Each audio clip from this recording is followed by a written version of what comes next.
Oh, wait, oh, there you go. Hello!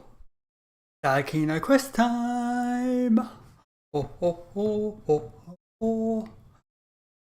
With a somewhat more leveled Arlecchino, not pay much though. uh, so yes. Arlecchino time. Boy, it's gonna be interesting. I have no idea what's happening before. Well, anyway, what was I going about? I have no idea. Arlecchino's quest time. Let's go. Come on. Oh, there we go. E. Arlecchino quest. Arlecchino quest. And yeah, we'll enable focus mode. Make things easier. It's been a while since we visited Poisson. Maybe we should head over and have a look around. Make sure, yeah, make it. Going to Poisson. Okay.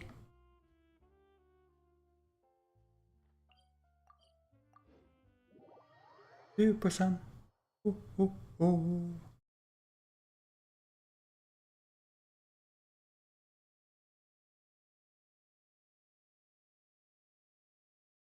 Loading, loading, loading.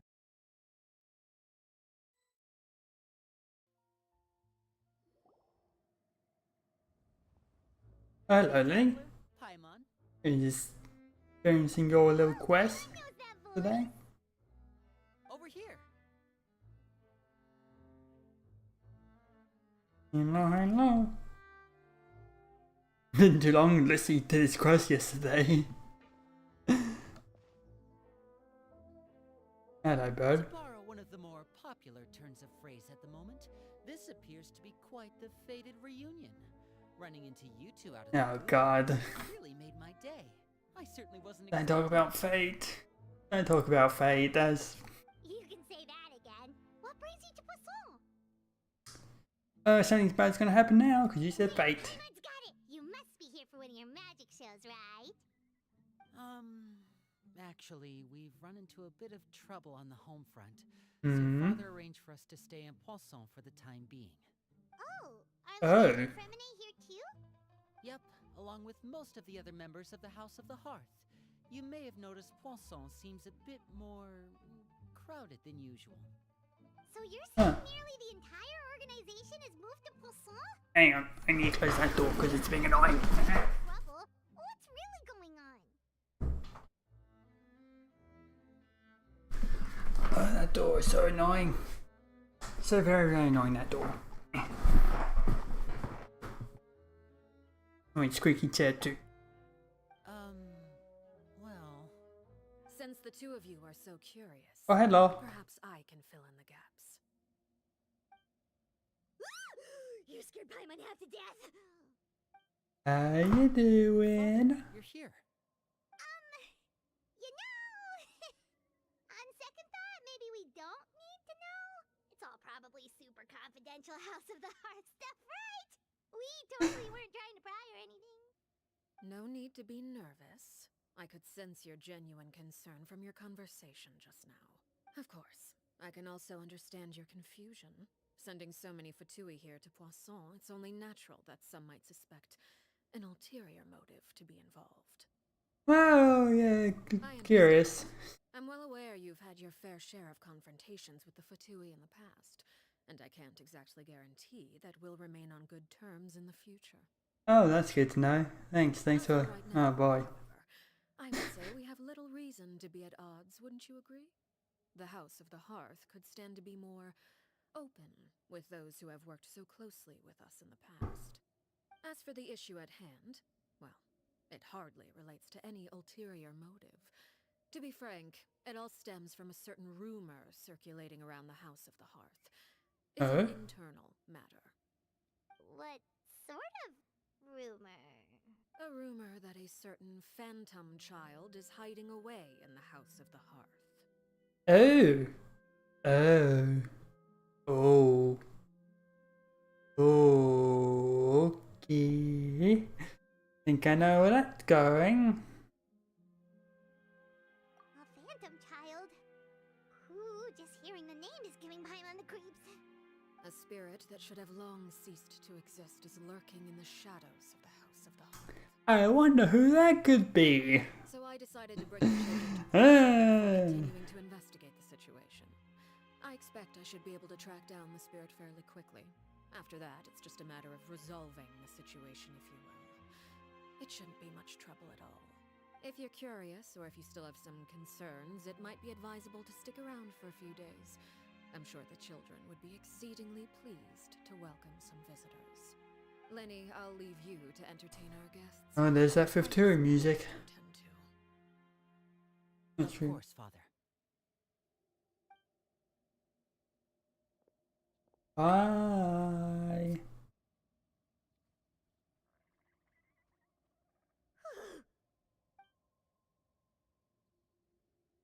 Okay. Yeah, why do you want us to stick around? To invite you to our home and introduce you to my. You're quite well known in the organization already. A lot of people have been talking about you, especially after everything with the prophecy. If you're willing, why don't you stay a while and have a little chat with us? Alright. We don't have anything else to do right now anyway. But let's be clear, we're just gonna be there as guests, okay? Don't get any funny. Oh, wait a second. We're your guests, that probably means we'll be treated to lots of yummy food, right? Look at that, Paimon.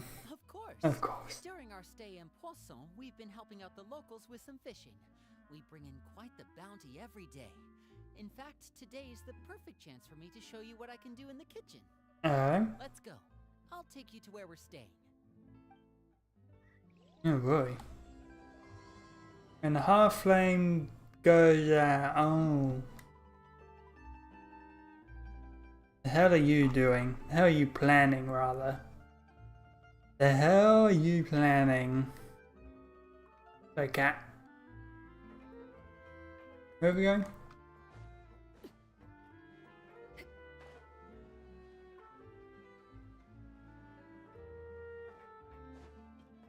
Lots of cats.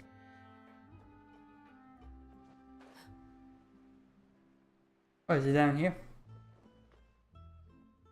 We rented this house from one of the locals to use as a temporary base. Isn't this the same house we used for After that, it should be all taking Farina to the court? Awesome, thanks! Yeah, I'm pretty sure this is the same house. Where are we off to now? Well, when I happened to run into you two earlier, I was actually in the middle of distributing some supplies. With this many people staying in Poisson, we have to bring in outside supplies every now and then. I should probably make sure the rest of these provisions get delivered. Otherwise, people might start to get antsy. Okay, we'll come with. There are all sorts of rumors about your organization floating around out there. Paimon's not sure if she could even take a wild guess as to what's true and what's not. But now that we finally have the chance to see a day in the life of the house, we can take a good look at how you operate. Thinking of it, a child in the background. You're more than welcome to come along. Just follow me.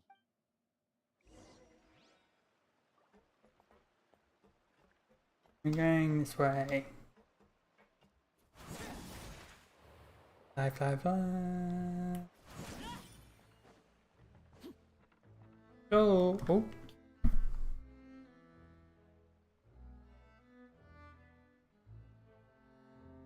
Linny, we're finally here.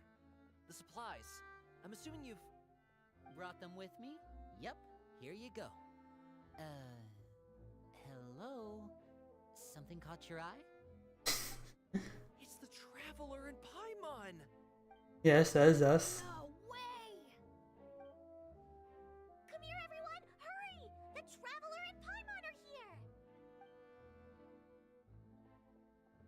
Oh, the boy, you've seen the Zodiac Clan. Please, don't crowd around The them all at crowd. once. We don't want to scare off our guests now, do we? Oh, it's alright! Gotta say, Paimon didn't realize we were this famous. Of course! Father and Linny have told us so much about you. Father told us about how you helped Linny. According to her, you're a trustworthy friend. And as far as she's concerned, that's pretty much the highest compliment we've ever heard her give. As you can imagine, everyone's been very curious about you. I heard the Traveler is so strong that she can move a mountain with her bare hands. I heard Paimon eats so much that she can clean out the entire Oh. pantry before it just eat it. Yep, that's the reputation you get, bad man. The rumor you heard about Paimon? Oh, not cool at all. Yeah, it's also a bit such me. Guest visit, you're supposed to give the. Oh, we don't need something like that. Besides, we don't have anything to give to you. Come on, we insist. I can give you some of my new potions. Just pick your poison. And by that, I mean medicine or actual poison. I've got both. Oh. Oh, do you now? Or maybe Shaplo can teach you guys about stealth. He's super good at it. He's never been caught. Ah, now that's not a bad idea. I know you usually prefer to fight head on, but it never hurts to expand your bag of tricks, right? When it comes to eliminating your enemies, staying quiet can go a long way. Trust me, I would know. I was poisoned not too long ago, and I'm still dealing with the after effects. So I'm not quite as good as I was before, but Oh, that's I pleasant. can still give you some pointers. Wait. When you said gifts, Paimon didn't think you meant poison and stealth tactics. But those are the best things we can give you. You don't like them? Ooh, how about this? Tell me the name of someone who really annoys you, and we'll teach him a lesson for you. Dear God, these kids. It's All right. I'm saying child and kids at the same time there. That's enough suggestions for now. When it comes to being a good host, it's the thought you don't need a physical gift to make our guests happy. In fact, pestering them with suggestion after suggestion might make them more annoyed than anything. I would say your enthusiasm has certainly gotten across. Really? Yeah, don't you feel loved? It's been so long since we've had guests to play with. If there's anything you need, Yeah, especially if it's poison or something. I've got all sorts of potions for that. Well, we'll talk to you all later. We've still got supplies to distribute. All right, see you later. They're an interesting bunch. bye.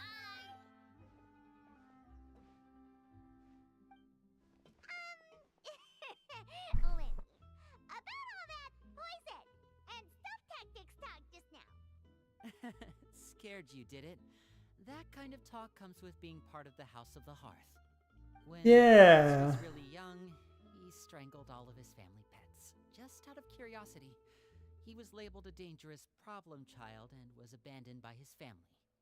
Oh, that's fun. War has an unnatural obsession with potions.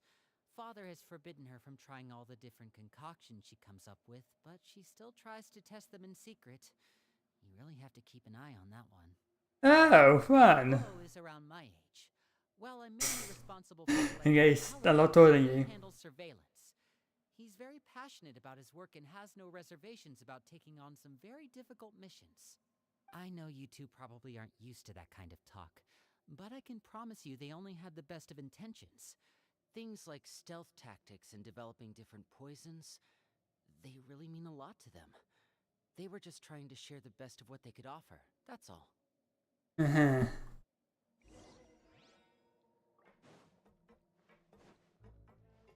Oh, doggy. Where are you going? Not this way. This way.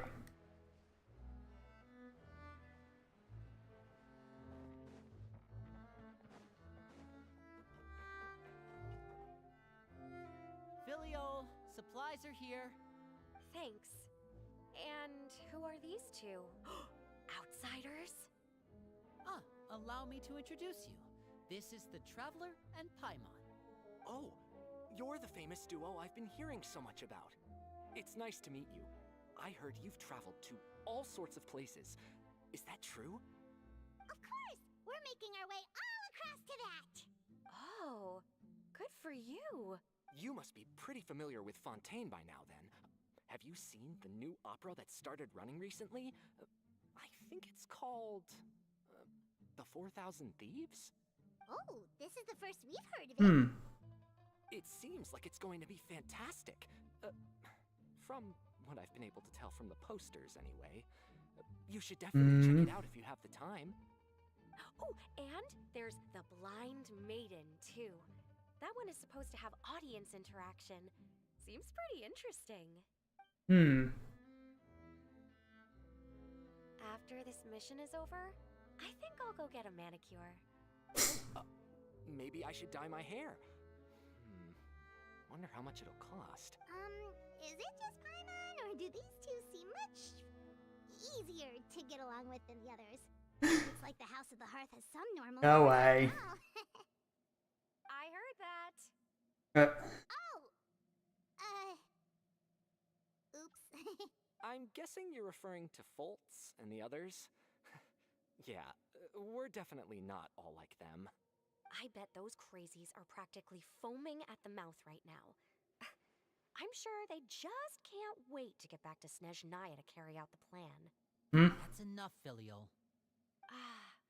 Don't talk about family members behind their back, right? Whatever. Let's go. Guess this is goodbye then. If you ever have some time, we should go see the opera together.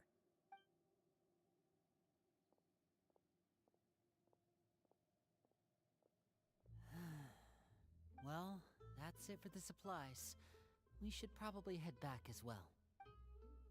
Well, they didn't seem too happy with each other. Seems like there could be something more going on here. Yeah, this is it for now. I'll only hear his guess after. Oh, Linny's getting super far. Where's Lee? And here. So, what do you Then think of the bring out the glider time. Ugh. Well, Father is always encouraging us to be strong-willed and independent. So if there's one thing we've got, it's people who aren't afraid to speak their mind. Well, I should probably get cooking. Wanna join? Of course! Then let's head out. Fremine, what are you doing here? Hi. Well, Hermione, nice to see you again! That box is standing in front. Oh, that's a big box. me too. I heard you're here as guests of House of... We were just going to make some food. Why don't you come along? I could use some help in the kitchen, and I seem to remember you mentioning you wanted to make seafood soup for the traveler. Seafood soup? Oh, Paimon's drooling already. Were you looking for something just now, Fremine? Maybe I can help. It's nothing. I just wanted to see if there were any extra supplies. Yeah, we've got some left over. What do you need? Some food and water. And some clean cloth, if possible. No problem. Give me a second here. Food, water... Wait a minute. What do you need all of those for? You're not on any missions as far as I'm aware, and you were just going to come eat with us. So what's this all about? Oh boy. I thought I'd grab an extra portion because I get hungry at night. Could be because I'm growing, you know? And... Fremine, you remember what I told you? You're not like me. Your lying skills still need some work. Tell me what's going on. Is it really bad enough that you have to keep it from your own brother? Maybe it'll be better if we gave them some space. This is the first time I've seen that kind of look on your face. I wonder what this could be about. Yes. Just follow me.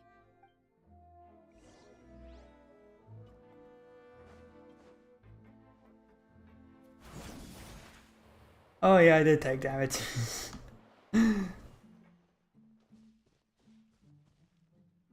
This is awkward. Hello there. Oh, and you've brought some friends with you this time. Hello, my name's Linny. I grew up in the House of the Hearth. And you are? Hi, Linny. I'm also a child of the House of the Hearth, just like you.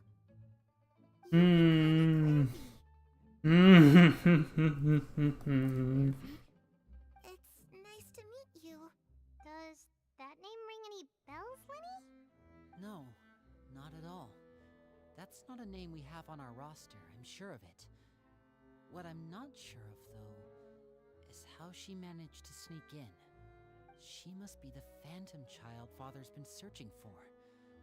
From the looks of it, I'm guessing you were the one that found her, Fremine. You, haven't told Father, have you? I haven't told anyone. I've just been keeping her hidden. For how long? About half a month now. So ever since we got to Poisson, then. Do you have any idea what you're doing? I know what I'm doing. Really? Because from where I'm standing, it looks like you're hiding the very person Father has been trying to find. If Father finds out about this, everyone involved is going to be punished. You know the rules of the house, Fremine. I know you do. Father doesn't tolerate any form of betrayal. So why are you doing this? I've thought it through. And I just can't hand her over like that. Linny, don't you remember last year? Sheplo nearly died after getting poisoned during that one mission. He wasn't able to get back before the poison started taking effect, and not a single person was there to help him. That night, while I was sleeping, I heard a voice telling me to go save him. I opened my eyes, but I couldn't find the source of the voice. I thought maybe I was just hearing things, but I went to look for him anyway. Luckily, I got there with enough time to save his life. That feeling of being haunted, of hearing voices, it's happened many times in the House of the Hearth. I'm sure you've noticed.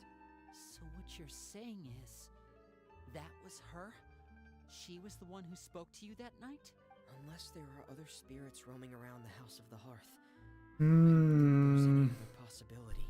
If Clairvy were our enemy, it wouldn't matter whether she was a spirit or an actual child. I would have acted without a second thought, because that's what Father ordered us to do. But she's been living with us, helping us from the shadows all this time. I think that makes her family. I couldn't just hand her over to be dealt with. Not when there's so much we still don't know. So what's your plan then? You can't keep her here forever. Someone is bound to find out eventually. I haven't thought that far yet. I don't want to disobey an order from Father, but I also don't want to put Clairvy in danger. Come with me. There are a couple things I'd like to say to you in private.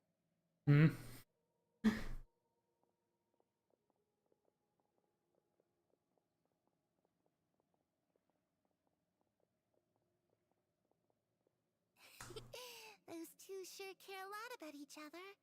Hi, how are you? Well, they got a funny way of showing it. From where Paimon was floating, it sure seemed like they were about to bite each other's heads off. No way. They have a really deep bond. I could tell right away, because I also have a friend like that. I just don't know how long that kind of bond can last. The darkness in the house runs deeper than you can imagine. No one can get out alive. I really Oh really? You didn't mean to? 'Cause I for one wish you did. Huh? What do you mean? You know, when we were younger, you didn't call me Linny. You called me brother, just like Lynette. We grew up together, the three of us. We were all orphans, all rescued by Father. Of all the siblings in the House of the Hearth, I think our bond was the closest. Later on, when you started calling me Linny, I wasn't actually surprised. After all, Lynette and I are related by blood. We've had to depend on each other to survive long before we joined the house. Linny, The darkest and most difficult moments of my life happened before you and I had ever met. I'm sure that's true for you as well. Even so, Fremine, we've stood by each other for all these years now, and to me, that means more than blood. You and Lynette are the most important people in my life. No one can replace you. So I won't let you face anything alone. Not if I can help it. Oh, looks like things are getting kind of heated between Lenny and Fremine. Maybe we should go. Oh, it's raining. I should put my clothes away. What do you mean it's raining?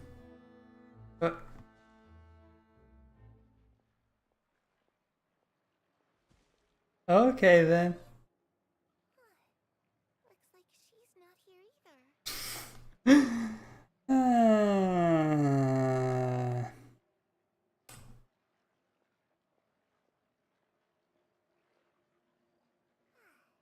time to eat. You're an interesting little one. Hey, you two!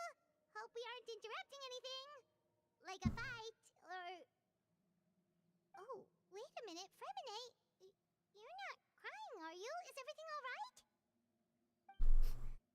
Everything's fine. Thanks for asking. Well, we're all friends here, right? We've been through so much together, so if there's anything we can do to help, just say the word. It's just a small family dispute. It's not something our guests should trouble themselves with. In fact, it might be better if your stay ended here. Yeah, well, we could come in handy. What are you getting at, Traveler? When guests are around, families are often on their best behavior. And any disputes are less likely to escalate. That's what you're trying to say, isn't it? I just... Thank you. I was really hoping to keep you out of it. But even if I could think of some other reason to turn you away, I'm not sure I could convince you. I know things could turn dangerous, so I promise you this. From now on, I'll protect you like my life depends on it. Me too. Well, back to the matter at hand then. If we don't plan on handing Clairvy over to Father, then our only other option is to solve the mystery of her identity before Father is able. That means finding out where she came from and what she's doing here. Then we can send her on her merry way. I've tried that already. And? And... nothing. I tried taking her somewhere really far away, but... after some time, she just reappeared. She even came with us all the way to Poisson. It seems like wherever the house is, she follows. I like that. I like that smile. Spirits. Do you two... Let's see here.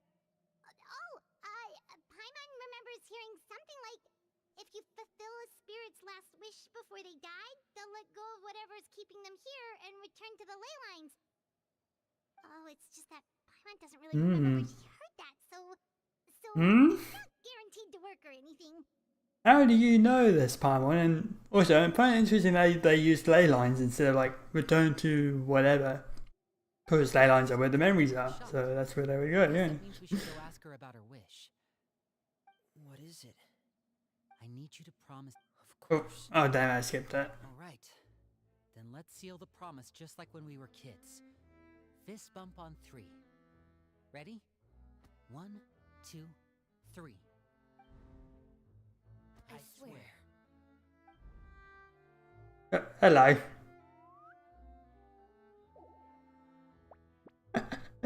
Hello, Lynette. Whoa! Lynette! Hi. What a surprise! What brings you here, dear sister? She's not amused. And, when exactly did you get here?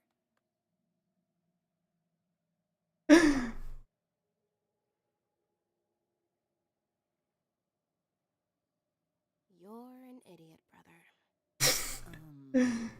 And you too, Fremine. You 3, Traveler. And you 4, Paimon. What did we do? I've seen Clairvy around the House of the Hearth before. I hadn't seen her in Poisson, so I figured she must not have come with us. But it turns out, You were just hiding her. I heard you talking about your plan. Rather than steering clear of the situation, I'd rather fully join in. Your Lynette knew everything. If you don't agree, I'll have no choice but to report everything back to Father. Simple as that. You're not giving us much wiggle room here, Lynette. Well, I guess we're all in this together then. After we talk to Clairvy, we'll figure out our next move. There's no time to lose. Let's go. They're starting to have fun with the way in which characters move around and all that. I'm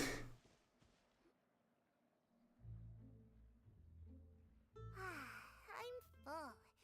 Thank you for bringing me this food, you guys. She said she's full, but the food doesn't look like it's even been touched. He's a spirit. That's right. Based on what I've been able to observe, it doesn't seem like Clairvy can interact with the physical world at all. Still, when she's presented with food, she'll always linger around it for a good little while. Maybe, in her mind, she really is eating those things. Does she know that she has already passed away? I've tried to ask her, but she didn't answer. My guess is that she's just as confused as we are. Or maybe she couldn't understand the question at all. Clairvy, if you've got some time, I'd like to ask you a few questions. Sure. Oh, another new friend.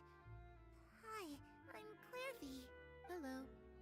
Clairvy, how did you join the House of the Hearth? Huh? Isn't it the same for everybody? The knave brings you here and then you can't leave. It's just that your name, it's not on the roster. And I've never seen you before. The roster? Oh, I get it now. I think there might be some things you don't know about this place. The people in charge, they're not as nice as they look. They say they keep a roster, but it's not complete. There are a lot of people who aren't on it, and never will be.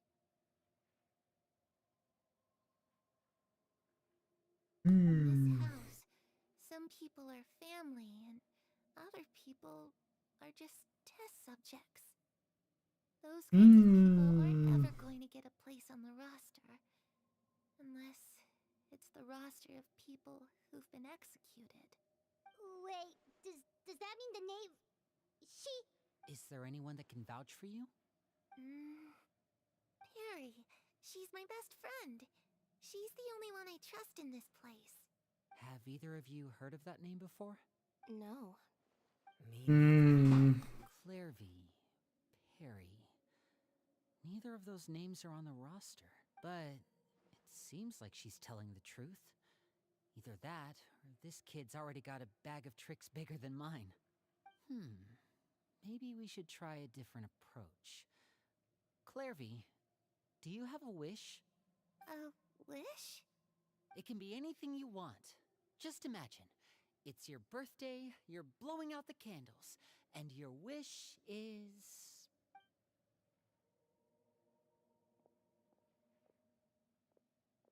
To go outside, where the sun can find me. That's... it? Well, that sounds easy enough. The darkness in the house runs deeper than you can imagine. No one can get out alive.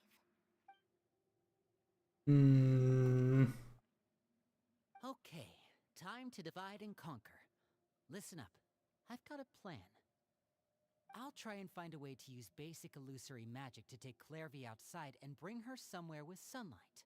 Lynette, try and find the list of executions that Clairvy was talking about, and see if her name is on it. Fremine, you stay in Poisson.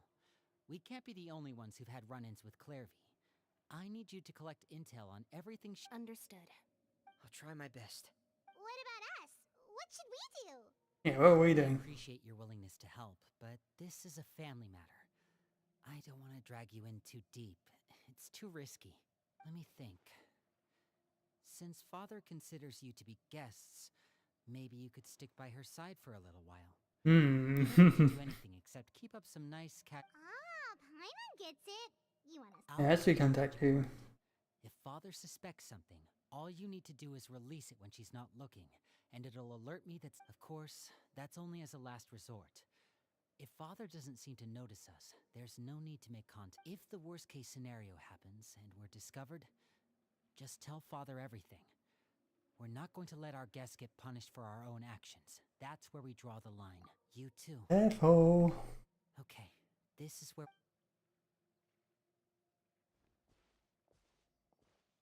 I really hope this goes well. No, it has to go well. That's the only way this can get resolved. Hmm. Ooh, different.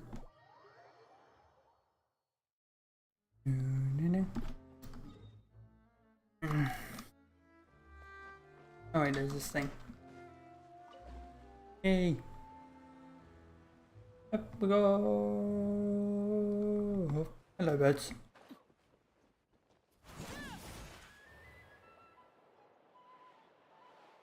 Oh, hello, child. What are you doing? It's the knave and child. Hey, aren't you supposed to be in Snezhnaya recuperating? What are you still doing in Fontaine? Oh, it's you two. I didn't expect to run into you here. I was unconscious for quite a while after the fight in the Primordial Sea. After I woke up, I realized I was being taken back to Snezhnaya, and well, I couldn't have that now, could I? Not when I've still got unfinished business here in Fontaine. So, I mustered up all my strength and made the journey back on my own. What sort of unfinished business are we talking here? It Hmm. has to do with Skirk, my master. I really wanted to meet up with her, but by the time I got back, she had already left. I still have so many questions for her. Without any other leads, all I could do was ask the knave to help me track her down. She must have left behind some traces from her. Oh, okay, so have you found any clues? Unfortunately, no. While the House of the Hearth is adept at collecting all manner of intelligence, certain existences can still manage to escape our purview. Basically, unless Master feels there's a need to meet with me, she's not going to be found. But Hmm. that problem has an easy fix. I just need to become stronger, and then... Paimon thinks you should focus on getting better first. the worst of it is over. It's all thanks to that one kid from the House of the Hearth. Elwar, I think her name was. She gave me a bunch of random potions to drink. Oh no. Pain and chills all over. But they really did help speed up my recovery. And that's good, because it looks like I really do have to head back this time. The old man's been putting the pressure on me. He sent someone to tell me I'm needed for some sort of project.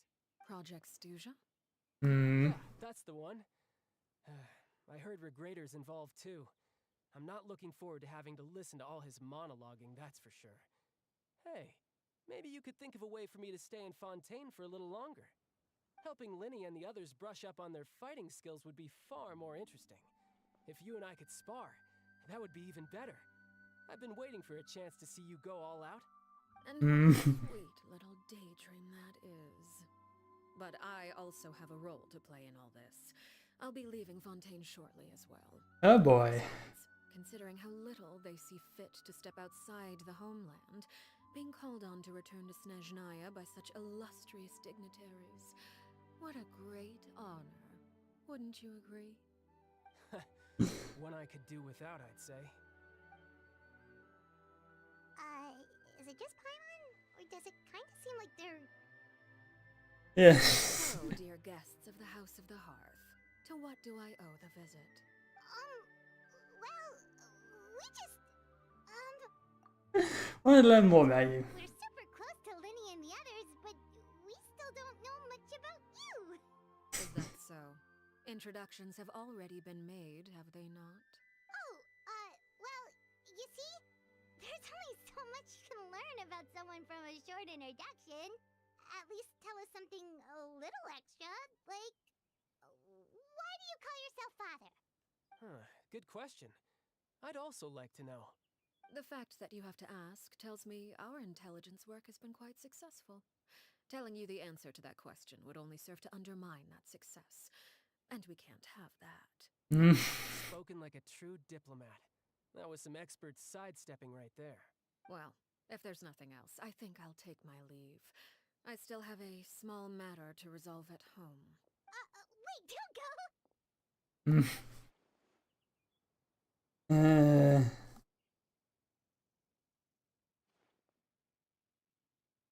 At the habits of the hearth. I'd also like to hear the answer to this. I've met some of the members of your organization, and they all seemed like really good kids. They actually reminded me of Tonya and Tusser. Which, by the way, if you ever betray them, I'm just letting you know, I won't let you off easy. And why would I betray them?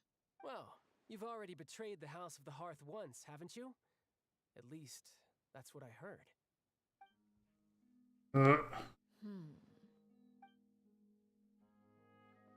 Okay, I admit. That's just what the old man told me. The rooster, I mean.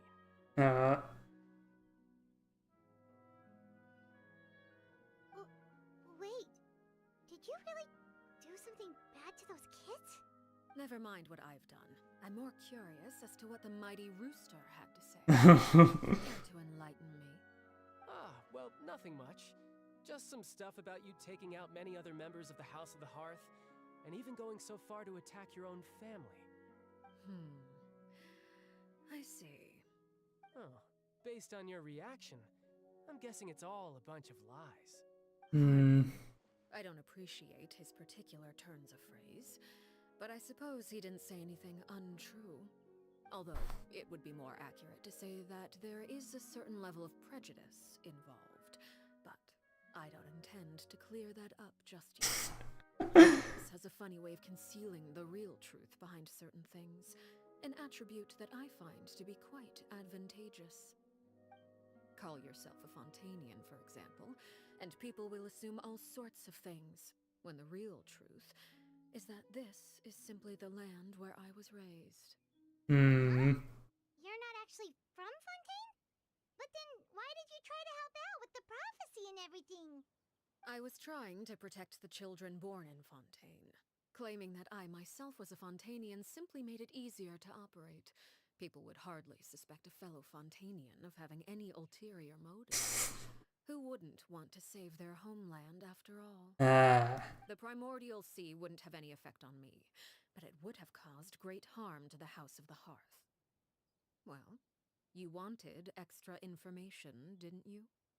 There you go. I hope that satisfied your curiosity. So, you stayed in Fontaine for the kids. I guess I was wrong to believe you'd betray them. Apologies. Looks like I was holding on to some prejudices myself. Good. Like I said, I like it when others have misconceptions of me. Actually, while I was recuperating at the House of the Hearth, there was something else that really caught my attention. I heard that members always resolve disputes and arguments with a friendly spar, and the loser has to back down. Seems pretty cool if you ask me. Would also give them plenty Of course he of would. opportunities to hone Of course he their would, skills. child. You goddamn battle freak. Well, that's only a recent development. In the past, such spars weren't nearly so friendly. The losing party would lose everything, including their life. They were that high stakes? Whew, at least that's not a thing anymore. Well, the current atmosphere's not half bad. I'm a bit jealous, actually. You've got so many family members around you, and you even get to live with them. Having a lot of family around means dealing with a considerable amount of bickering and scheming.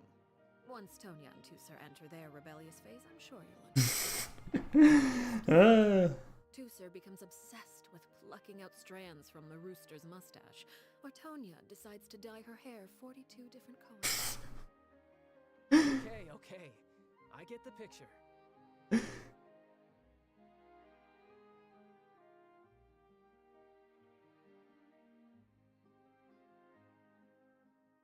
Well, would you look at the time? I should probably get going. Traveler, Paimon, I'm not sure where our paths will cross next, but the next time we run into each other, we should definitely try and find some time to spar. Right. Again, maybe this is a conversation we can have when you look less like you're gonna keel over. Alright, alright. Well, thanks for everything, Arlecchino. No thanks necessary. You also played a part in obtaining the Gnosis. I would say we can call ourselves even. I like the sound of that. Well, I'm off. See you all some other time. We should probably get going too. Do you want to head back with us? Oh? You want me to leave so soon? Oh, well, you see, I'm rather enjoying the evening breeze. If you don't mind, I think I'll stick around for a bit. I have some things to think about. Apologies for not attending to you like a proper host. Please forgive this slight. I do hope you'll have a pleasant stay. Okay. we managed to keep her distracted until nightfall. Good thing Child was there to keep the conversation going. You don't think she suspected anything, do you? Probably. I wonder if Liddy ran into any issues. Let's hurry back and see how everything went.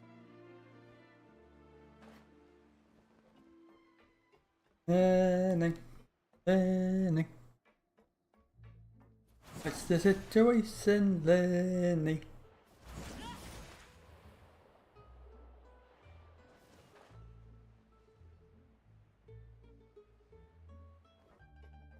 Hello, I can't see around the fish.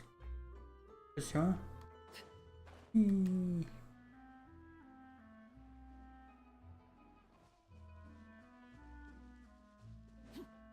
Oh, we need to go this way.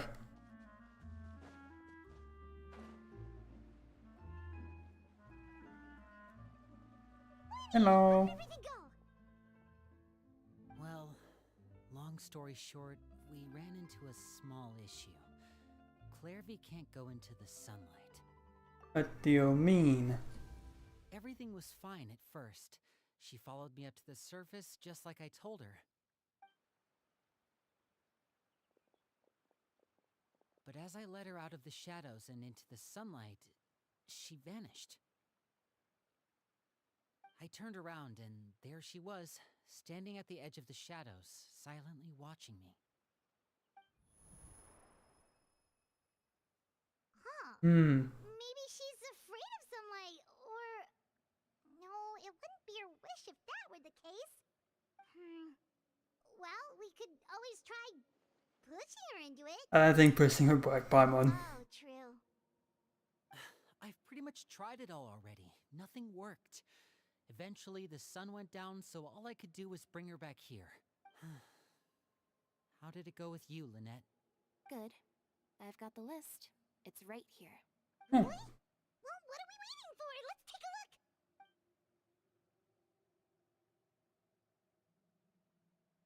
Oh, that's a lot of pages. Oh, it's gonna take forever to get through it all. We can each take a section. Here. La Pouillade, Landois, Chambert, Horaire. Oh, yes, ever. If I got to remember this. Oh, yikes. That Horaire guy has a huge scar on his face. He's kinda giving Paimon the creeps. Ah, I've met him before. The scar is from an injury he received during a mission. I still remember him joking with me about it. He said any future lover would take one look at him and then lose all it. Did he say anything else? Well, I asked if there was someone he was interested in. He said no, and that's where our conversation ended. It was only later that I learned he really did have someone he liked. He risked everything to escape so he could be with her, but it didn't work. One day, Father asked to see him, and, well, I never saw him again after that. So that means the knave, she... It may seem cruel, but it's just one of the rules of the house. Betrayal is not to be taken lightly. We know too many secrets to come and go as we please. So, if you do try to leave, you pay with your life. Her name's not here, huh? Well, that's not too surprising. It doesn't seem like this list is complete. It only contains records dating back around 5 years. Let's shift our attention then. Fremine, were you able to find anything out? Fremine. Sorry. I was thinking about something. Hmm. I managed to talk to quite a few people, but I couldn't help but notice that the atmosphere in the house was a little strange. Oh. Strange. Yeah, I mean, I know there have been arguments in the past, times when people haven't gotten along. Chaplot and Filial are a good example of that. Oh, those are two of the people that we met while delivering supplies. Paimon can see how they might not get along. They had very different vibes, and their, interests seem to be pretty different as well. That's to be expected, actually. Father brought us all here, shared her knowledge with us, taught us how to fight. That's one thing we all share. But that's also where the similarities end. Not all of us feel the same desire to stay here.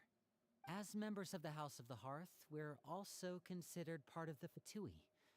And to a lot of people, that's an identity they never asked for. Certain members get older and realize they want something else for themselves. But considering the rules of the house, most people would never say that out loud. People like Chaplot and Foltz are loyal to Father and her vision. They're proud to be part of the Fatui.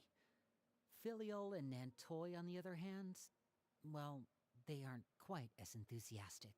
These kinds of conflicts have always been there. It's not like Father is in the dark about any of this. Well, that's true. But it just feels like things have gotten worse lately. Filial and the others, it seemed like they were meeting in secret to talk about something. I can't say for sure, but I think they've met Clairvy. You think she's been inciting them to act out? No, not exactly. But I wouldn't be surprised if she said something to them about the darkness in the house and how deep it runs. She's told me about it before. Experiments being run on children. People being used as pawns on the battlefield without so much as the strength to survive. And they just believed all that? Without any evidence? Clairvy's words probably gave them the excuse they were looking for. Whether they actually believe them to be true is secondary. This is all because of Project Stuja, isn't it?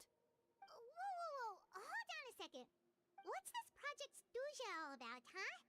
This is the second time it's come up now. Sorry, but I'm not sure of the details either.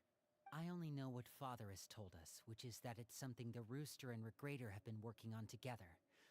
Apparently, it has to do with the Fatui's strategic plan for the future. Because the House of the Hearth was so successful in obtaining the Gnosis, we now have the honor of playing a key role in Project Stuja. Wait, but isn't that a good thing? Key role is just another way of saying dangerous role. To us, the whole thing is an inconvenience. Father thinks so too, but she's in no position to refuse. Their plan isn't exactly unreasonable, and they've been funneling the house a lot of funding. It's just that we'll lose a lot of members in the process. Participating in the plan, it's an honor in name only. What they're really trying to do is subdue us. The existence of an intelligence organization outside their control makes them feel uneasy. Okay,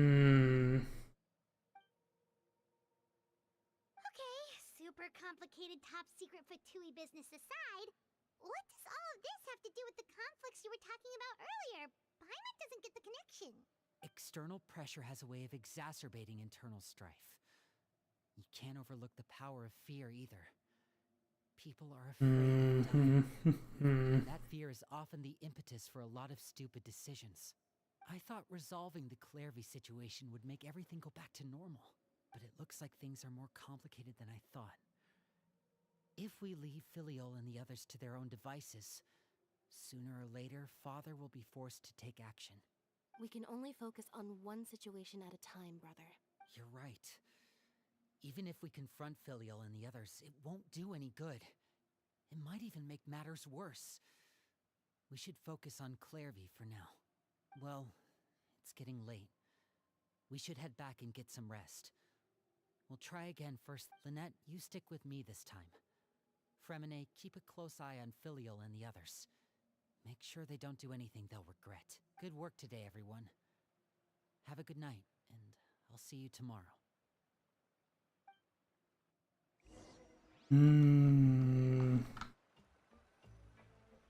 Oh boy. Things are not gonna go well. I'm always looking forward to an early night, but she can't sleep at all.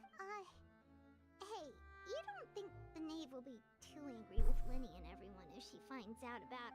She's even scary when she smiles. If she were to actually get angry...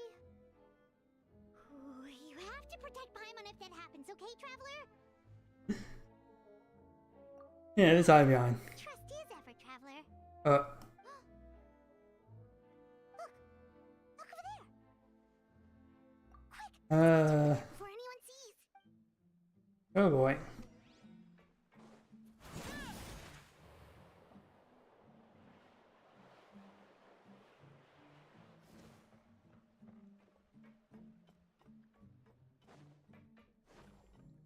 Over there!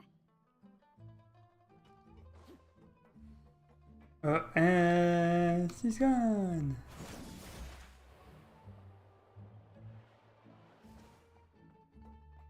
Oh, where is she going?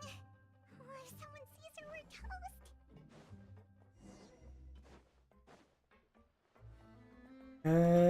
Clary.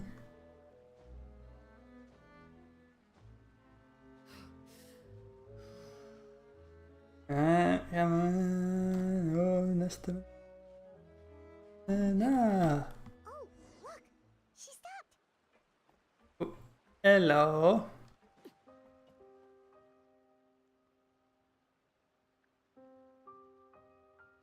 Why is this music playing? Clairvy! Shh! I opened the window while no one was looking. Look how pretty the outside is. Sorry. I could have more than this. You probably think I'm being silly, huh? All this hopeless resisting? It's better to dream of what I could have than try to make it a reality, right? Please, help us get on the same page here, Clary. We need you to tell us what you know. Can you do that? Sure. Although, after you hear all this, I think you might regret that decision. Everyone in this family is nothing more than a tool. Something to be used and exploited. We're all expendable. Including me. As long as you're useful, you get to stick around. Lose your value. You're handed over to the doctor. Experimented on. And given a fate worse than death. I've seen it happen again and again. And I've had enough. You're saying the knave did all that? It's just, that doesn't seem like something she would do. She's scary and all, but it seems like even she has lines she wouldn't cross. I knew you wouldn't believe me. Everyone thinks she's a good person. They all think of her like a real mother. Oh, there it is. But she doesn't deserve that title. She's disgraced it and tarnished it. And if I had things my way, I'd never see her again. If only Perry were here.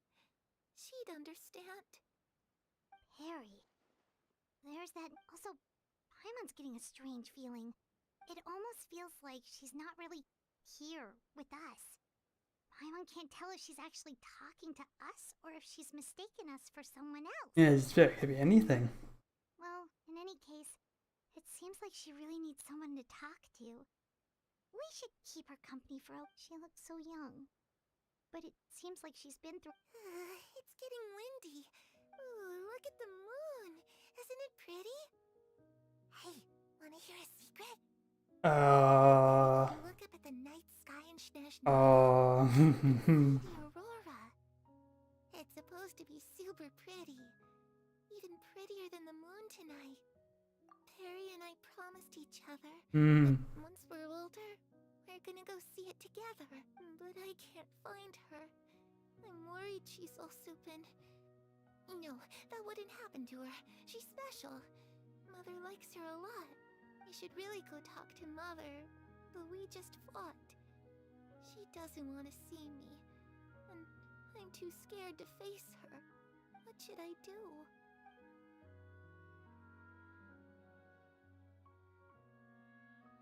Hmm.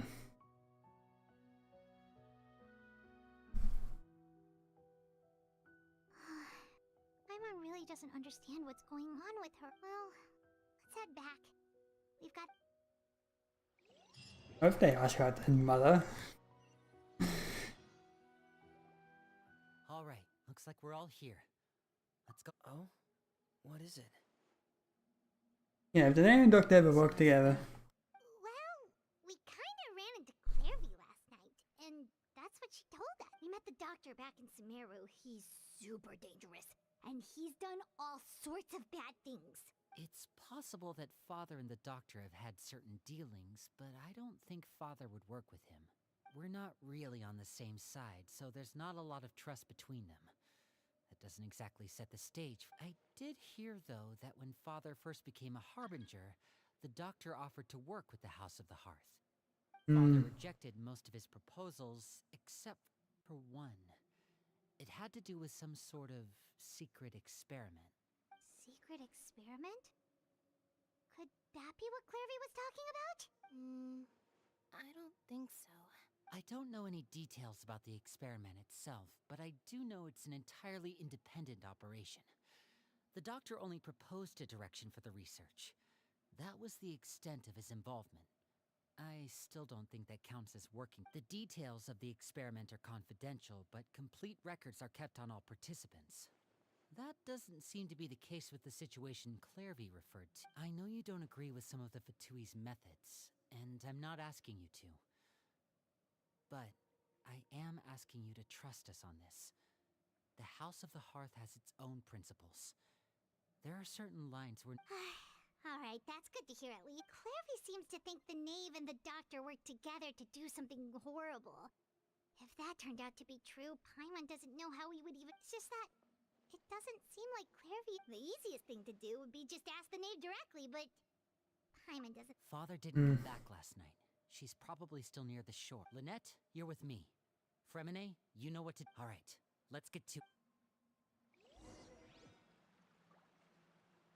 Birds in the cage.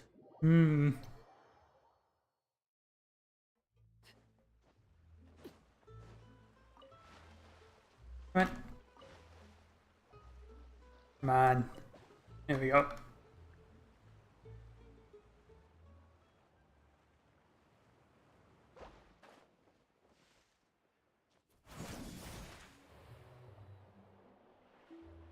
Hello.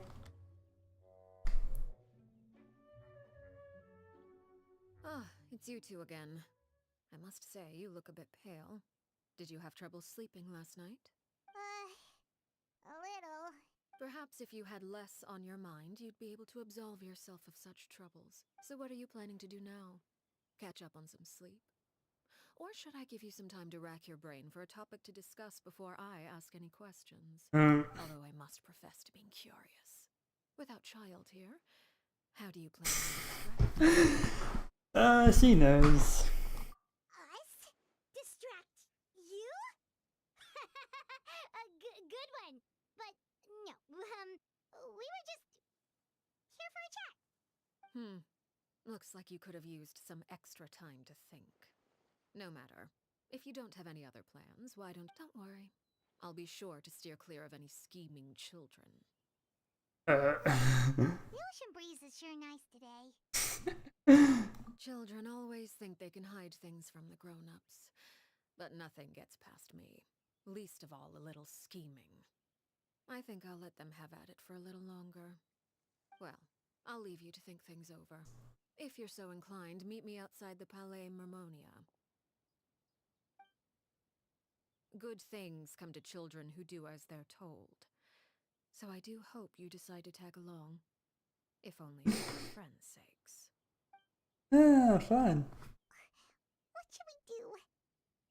She clearly knows about everything we've been doing, and Paimon doesn't think it'd be a stretch to say.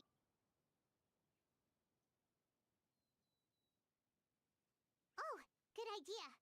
Hopefully well, we should probably head to the Palais Mermonia. Paimon doesn't want to find out what happens if we don't show up. Based on what the knave was saying just now, it sure didn't seem like it'd be anything good. Okay. One step at a time. Keep her.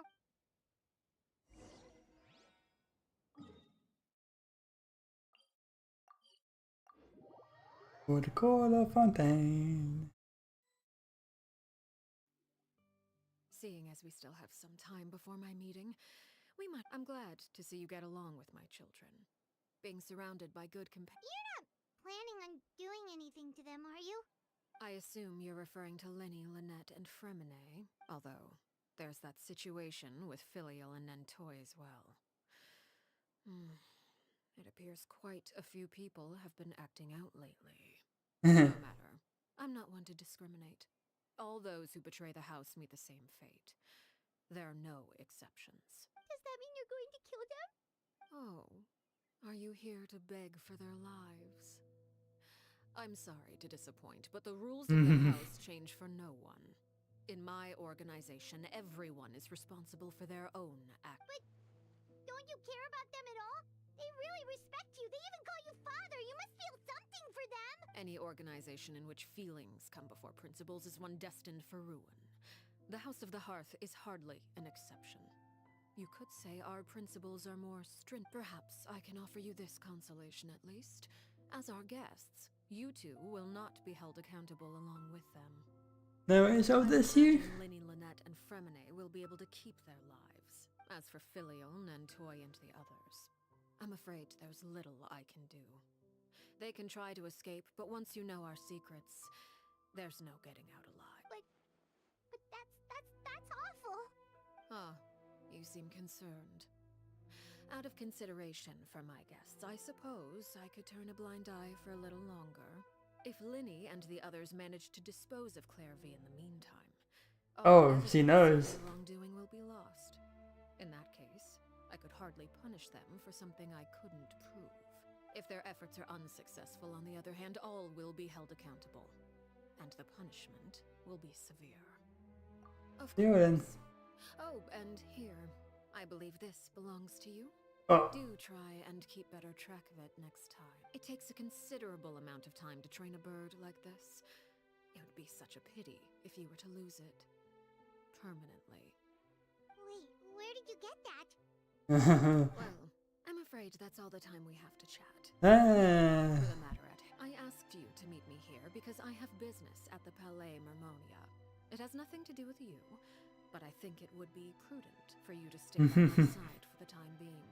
There will always be time later to run off and tell Linny what you've learned. Well, time to go. Looks like we wrapped things up. Ah, fun.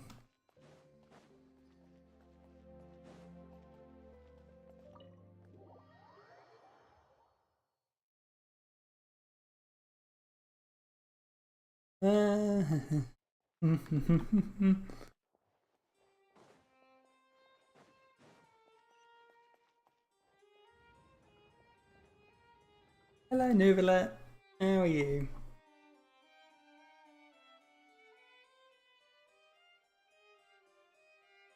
Anticipate we would have the occasion to meet again after presenting you with the Gnosis. I see you brought the Traveler and Paimon with you as well.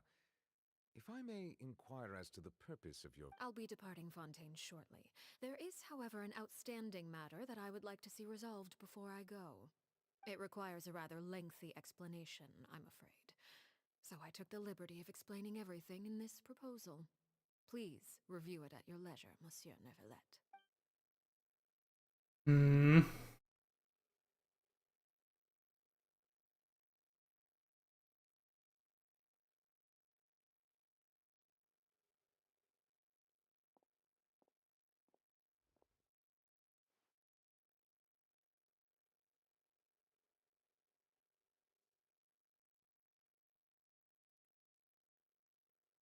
Oh, you've got a cup of tea, do you?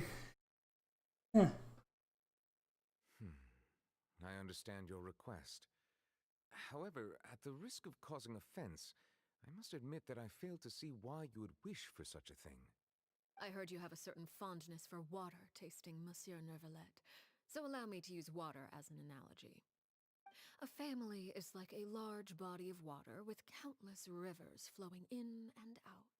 As someone who watches over this system, I would hope that each river that flows from the source will eventually reach the ocean. Of course, objectively speaking, I know this is impossible. Most of the rivers will dry up along the way, disappearing into the ground and leaving nothing but a barren riverbed behind. Not all rivers are destined to reach the ocean, but I would not see their existence rendered meaningless. I believe the water that flows within them is simply meant for a different destination, like a field in need of irrigation. Or perhaps the glass of a certain water-tasting enthusiast. Did you get any of that, Traveler? Not Your really. words paint an optimistic picture indeed. Allow me to remind you, however, few among us are willing to sip from a glass filled with tainted water. It may have been tainted at one point in time, but not to worry. I'll make sure it's strained of all impurities and returned to its cleanest form. I seem to recall there being a transactional aspect to your proposal. Oh. Perhaps you could expound on that? If you accept my proposal, Monsieur Nervalet, I will gradually withdraw my forces from Fontaine. And, unless absolutely necessary, I will no longer carry out any special missions within Fontaine. I presume I can take your words to mean that, in the future, cases similar to the Tartuffe assassination will cease to cross my desk. Tartuffe? Ah, that thief who embezzled funds from all those charities, you mean? My deepest condolences to his family, but without any evidence, I cannot imagine how the House of the Hearth might have been involved in his passing. Of course, if you accept my proposal, Monsieur Nervalet, I'm sure certain measures could be taken to reduce the frequency of such troubles. You choose your words carefully indeed. In that case, I am inclined to accept your proposal. My thanks for your generosity, Monsieur Nervalet. Well, with that settled, we should be going now. I took the liberty of bringing along 2 bottles of spring water from Snezhnaya for you to enjoy. I do hope I get the chance to hear your impressions. Perhaps at our next meeting, yes? Indeed. I trust you would not overlook your commitment in the meantime. All right, Traveler Paimon. Time to go. Okay.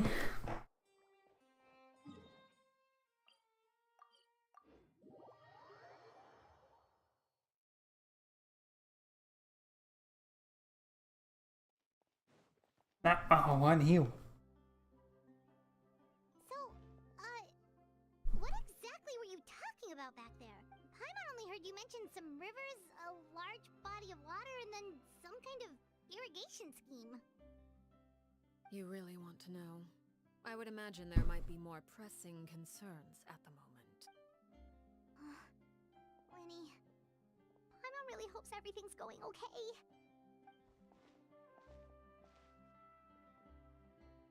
Oh, Paimon recognizes that look. You've got your thinking cap on, don't you, Traveler?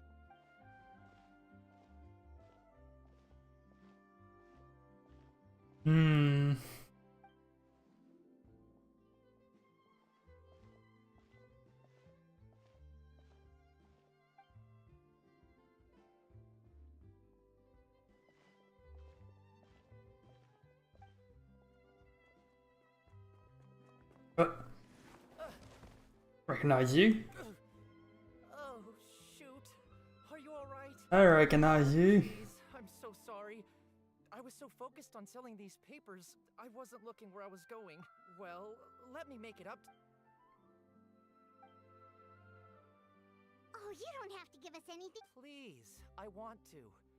It's not like I'm short on. It's my fault, really. I was just trying to bring home some extra mora for the family, but I bit off more than I can chew. What's going on here? Nothing much. I just ran into a friend here on accident. I should probably get going, actually, so... Hold on. Of course, I'm happy to compensate you with mora, it's just... I don't have any on me at the moment. I'll take 3 papers. Here, your payment. Oh, thank you for your patronage. May the Archons bless you with good fortune. If only I had the chance to run into such generous customers every day. I should probably just take on a smaller inventory though, right? I'm getting married soon, so sometimes it's hard to not get ahead of myself. Well, now that my affairs are settled, we should take the boat back to Poisson. We've even... Actually, why don't we... Paimon just realized how hungry she is. She can't head back to Poisson on an empty stomach. It appears you two are under the impression that delaying our return will somehow alter... That being said, I could be persuaded to give Linny some extra time. I just have one condition. If you agree to my request, I'll even answer some of your questions. You're quite curious about Clairvy, are you not? And my relationship to her. Wait, why are you being so generous all of a sudden? You're not gonna ask us to do something bad, are you? You overestimate yourself. You don't have the talent for bad things. Then what can you possibly... The most important consideration in a negotiation is that both sides receive something they want. Demands and threats only get you so far. So what's your condition? Here it is. When the time comes, make the choice that you deem most appropriate in the situation, and lend your help to the House of the Hearth. Okay, sounds normal enough. But what do you mean, when the time comes? When is that supposed to be? That is for you to decide.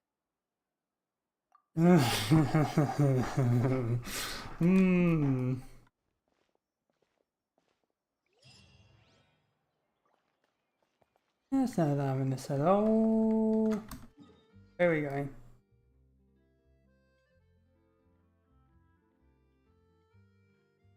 I see, that's where we're going. Oh boy.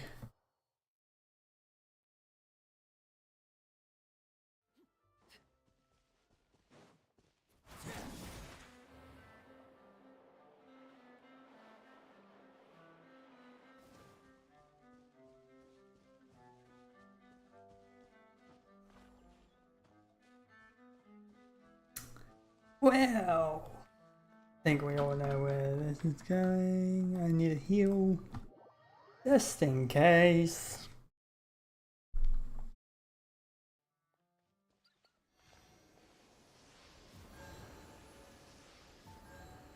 Come on, here.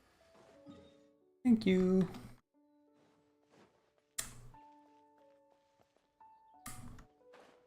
Uh-huh.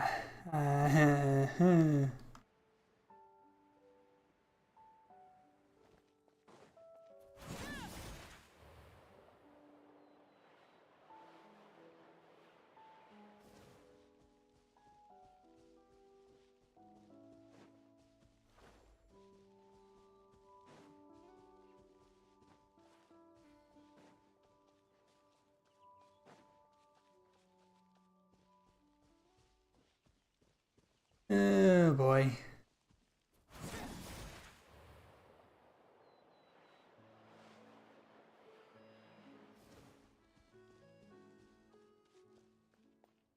Hello down there. What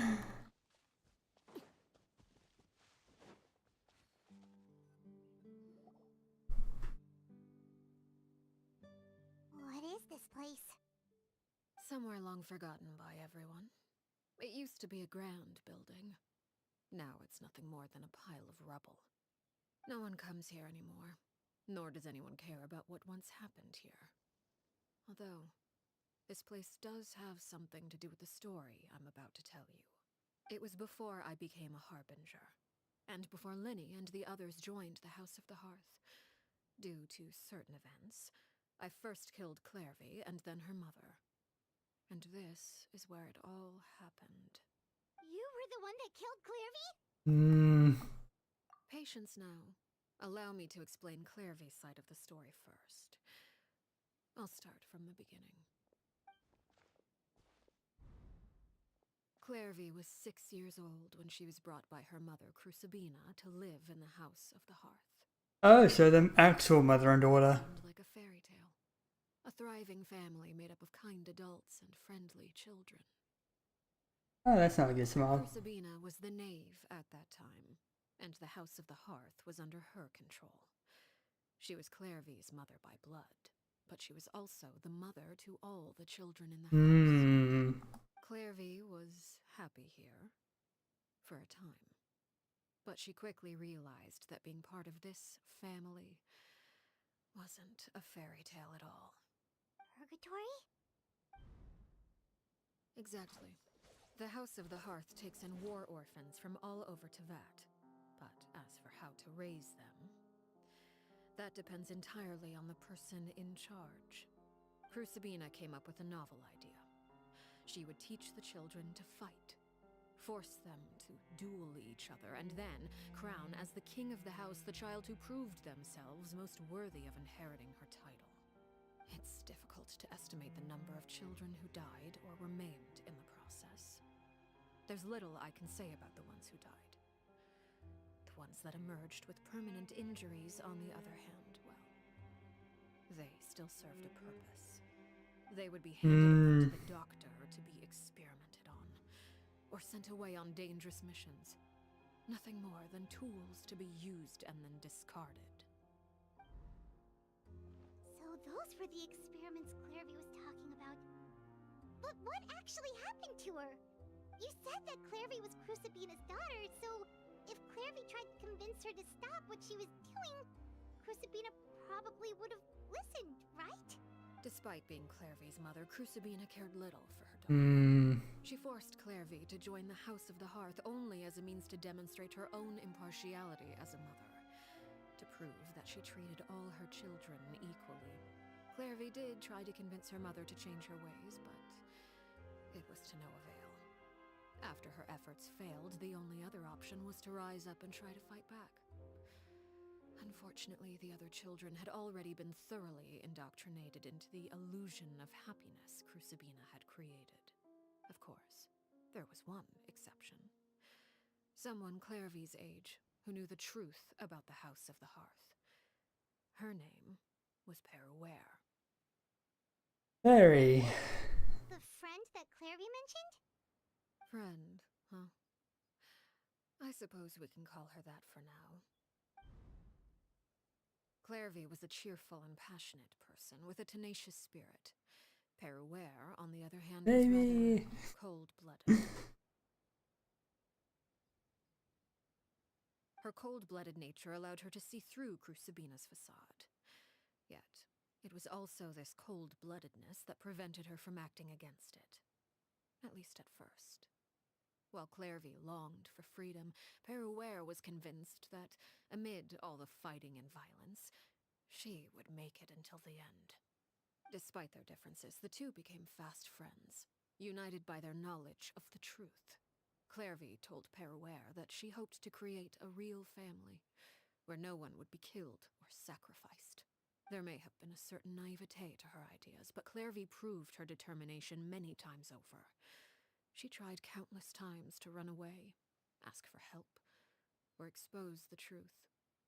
But her efforts only earned her beating after beating. The only thing that kept her going was her strength of will. Even with her body racked with pain, she would still stand on her tiptoes and open the window at night. She and Peruere would look out at the moon together, a fierce longing for freedom shining in her eyes.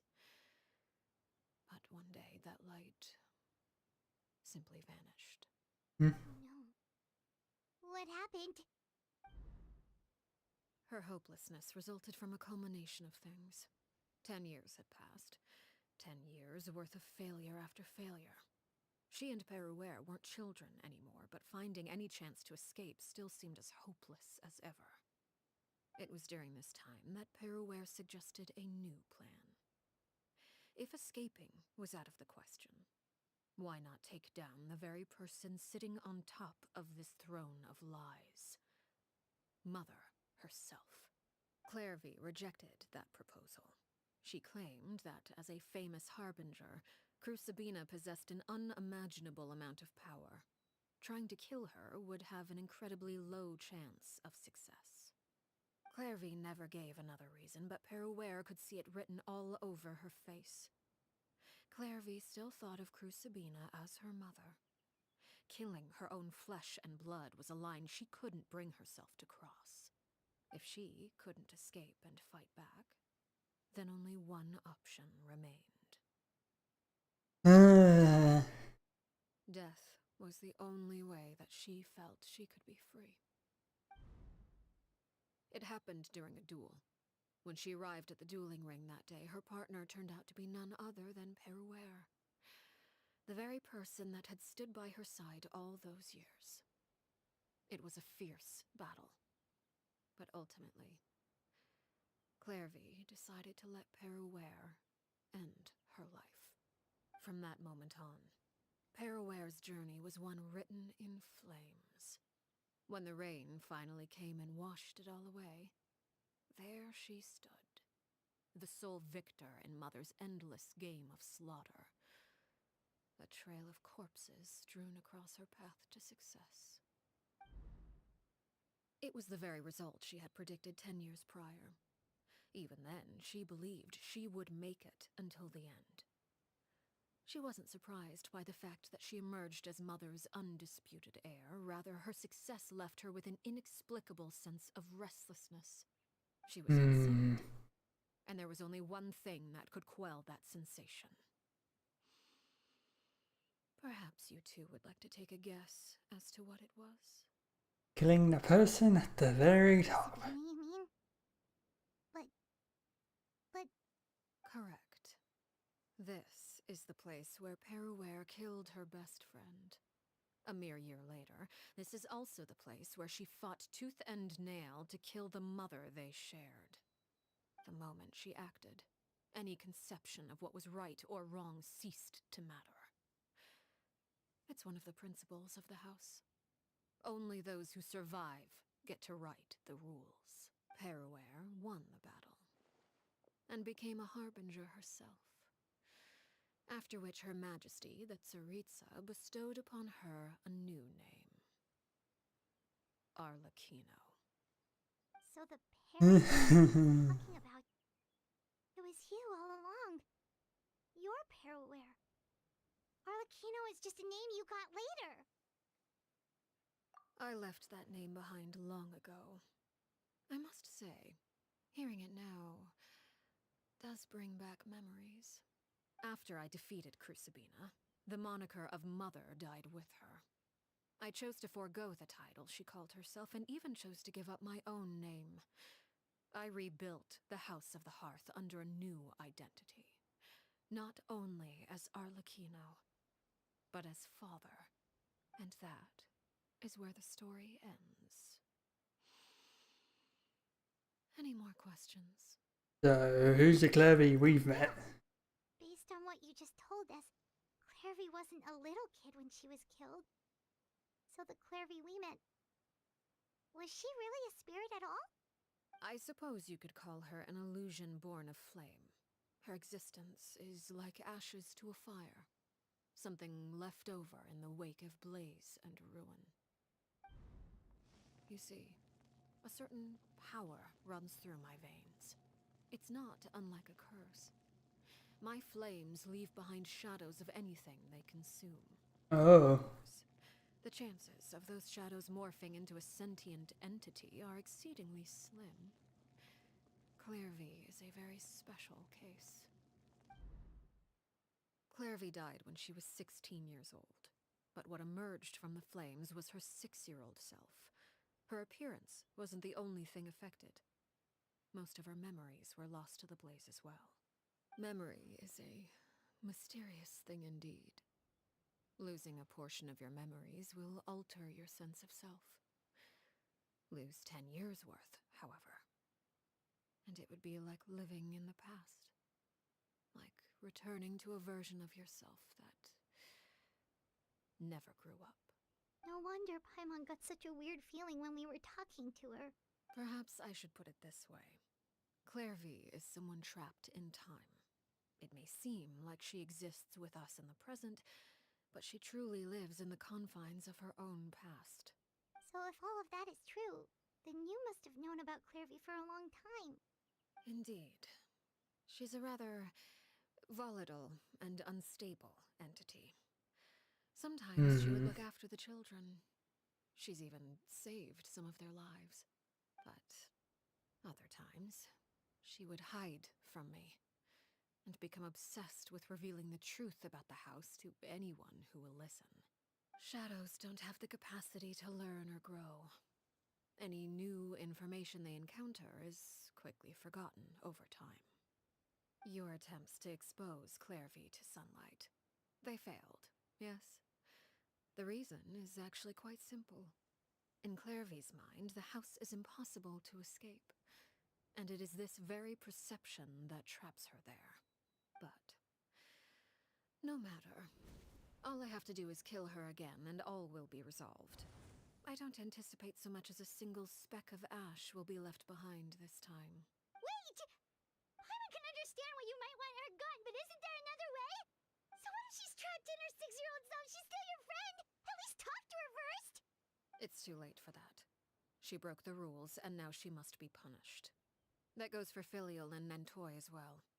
She's had quite the effect on them. I hope you understand. The difference between Crucibina and myself lies in our formulation of the rules, not our policy for enforcing them. Upholding the rules without question is a trait we both share, because that is how a household should be run. Is this really what you want to do? Oh. Talking! Whatever could you mean? Don't you want to say a proper goodbye at least? Whether as a killer or as a father, there are two things that must be avoided at all costs: anger and sorrow. Anger makes you impulsive. Sorrow causes you to waver. Well, it appears it's about time to proceed. Before we arrived, I told some of my well-behaved children to bring our troublemakers here by nightfall. I do believe I've kept my end of the deal. I gave your friends quite a bit more time. As for what happens now, we'll just have to wait and see.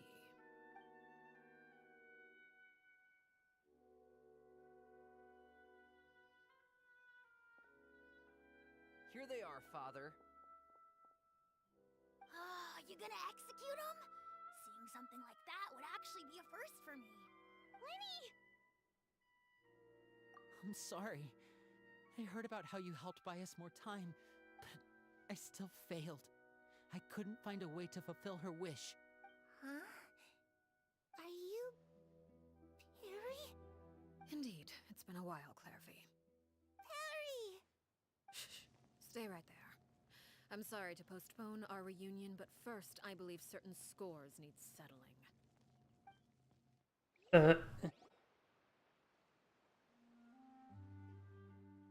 Father, let me explain. Out of my way. Father! You chose to conceal a threat to the house, and for that, you must be punished. Overall, however, I suppose your wrongdoing is hardly the most egregious of the bunch, so I'll deal with your punishments later. As for right now, the more pressing concerns are the traitors among us. By traitors? Do you mean us? Father, let me explain. We didn't mean to. Fultz, why don't you share what you heard? Yes, Father.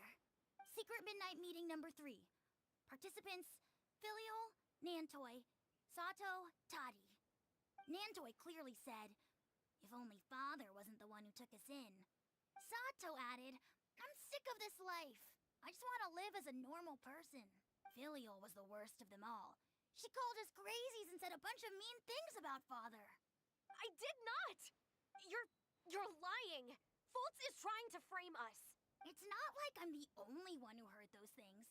After that, you and Toddy and a bunch of other people started talking about Clairvy.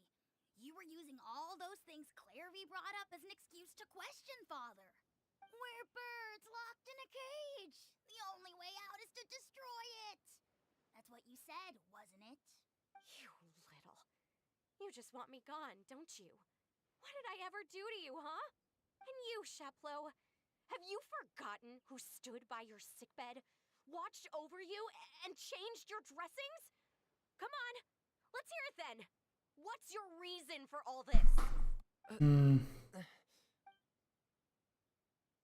You're wrong, Filiol. We don't want you to die. You're our family. Liar. You wouldn't be doing this if that were the case. So why? Why have you backed us into a corner? We all live in the House of the Hearth. You know the type of work we do, Filiol. A single betrayal can cost dozens of us our lives. It's not like it's never happened before. That kind of thing is hard to forget. That's why the House of the Hearth cannot tolerate any form of betrayal. Ever since we came to Poisson, you've had 7 secret meetings. A lot of the things you talked about really crossed the line. You've been spying on us for half a month? Wait a second. Now that I think about it, the move to Poisson was just a way to make it easier to spy on us, wasn't it? Because we were all in one place. You've had this planned all along. Filial, Nantoy, I'm sorry. I owe you both my life. I owe Clairvy too. If it weren't for all your help after I got poisoned, I wouldn't be standing here today. If this were any other situation, I would do anything to repay that kindness, even if it cost me my life. But rules are rules. I'm sorry. My hands are tied. Why? Why? That's enough, Filial. We made a mistake, and we should own up to it. We broke the rules, plain and simple. And now we have to face the consequences. I'm sorry, Chaplo. Fultz. I'm sorry, Father. We accept our punishment. Chaplo, according to the rules of the House of the Hearth, how should these traitors be punished? All those who betray the house pay with their lives. And so it shall be.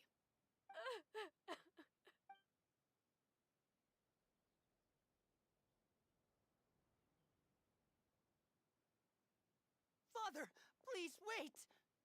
Oh, Something you want to say, Linny? Please reconsider, Father. What Filial and the others did, does it really count as betrayal? We all come from broken families. From the very first day we joined the House of the Hearth, we wanted nothing more than to make it a real home. But the truth is, none of us know what a real home should look like. I'm not saying I have all the answers. All I know is this. Killing Filial and the others may uphold the rules, but doing so will only bring us further away from being a real family than we've ever been. So please, Father, please, reconsider. I agree with Linny. Father, please. Linny, you... I also agree with Linny. An order once given cannot be rescinded. However, given the extent of your determination, I suppose we shall have to go about... oh. Fight time. More weapons? Father, are you referring to a duel? Precisely. The rules of the house will not be altered. Traitors must be punished. However, resolving disputes with a duel is also one of our rules, one that also applies to me. Demonstrate a sufficient showing of strength, and I shall offer a concession. Wait. Bede. Father? Oh boy. Impossible. Father is way too strong, even for Linny.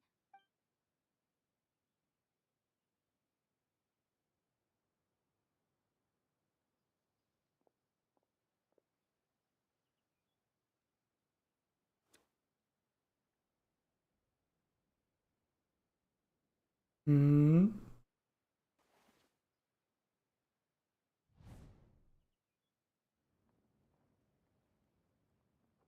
Did you hear that, Traveler? Lynn and the others have to duel the knave. What should we do? If they lose, those people from the house are really gonna be executed. Hey, are you listening? There's a certain look on her face. Don't Mm. you want to say a proper goodbye at least? Anger makes you impulsive. Sorrow causes you to waver.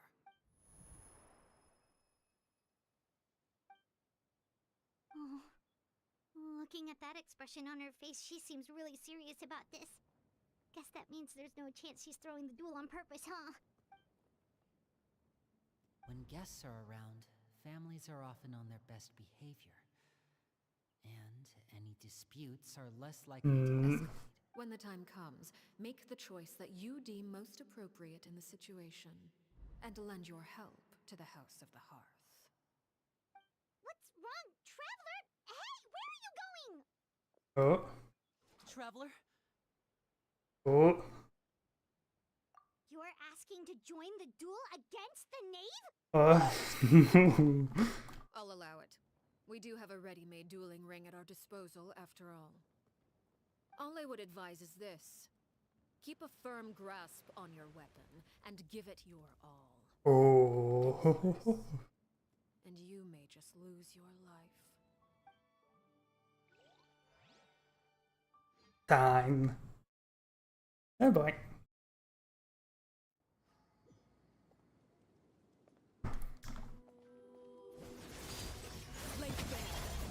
Is it my turn now? With these rising flames!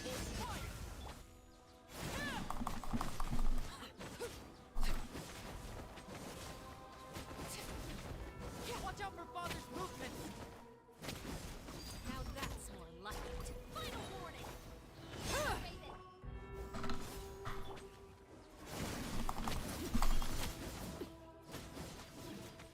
With these rising flames! Hang in there! Drop your weapons! Spare your energy. Running is of little use. Justice will prevail! Fire it up! Have a taste of purgatory. If I really have to draw my blade.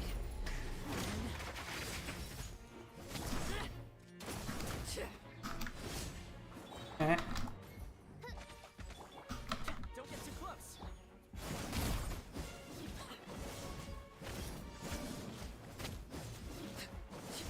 Now's our chance! With these rising flames! Do not attempt to resist! Hands ready! By royal decree! Is it my turn? Ow. Witness mine! Over here!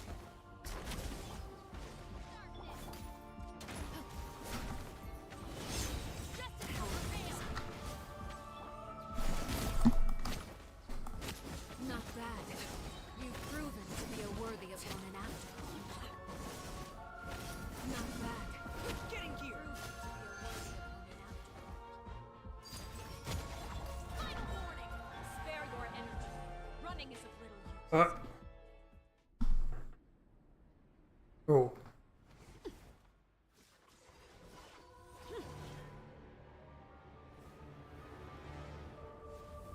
Ooh, boy.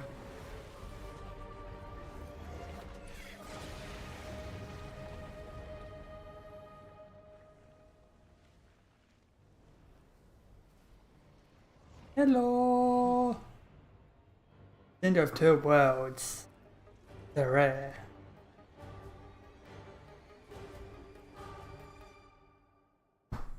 Music time. Oh, hello. Drop your weapons! My blade is all that remains. Transfix.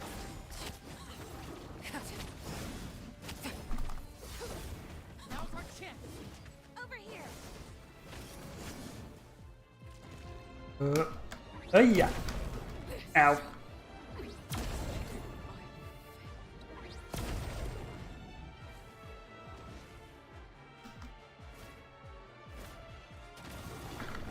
Watch out for Father's movements! Check out!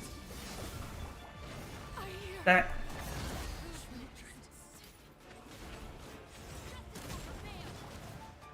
summon thee! The sun and Uh-oh. moon have set. Only ruin remains. Ow.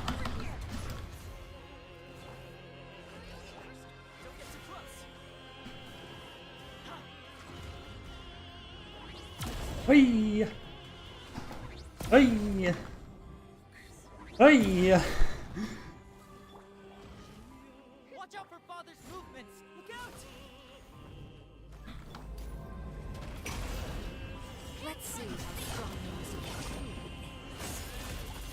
That.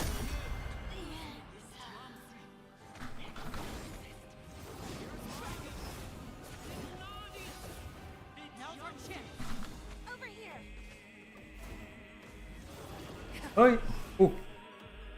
Go down low enough.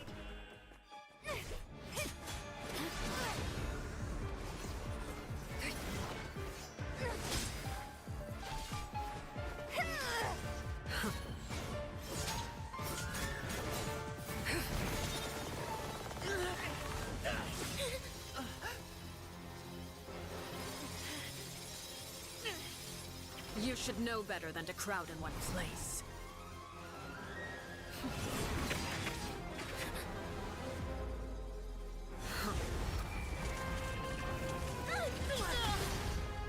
Oh. Oh, I know. Ah. I'm sorry, Father! They're using the bell and the flute. Oh my god, I just realised that. I saw that.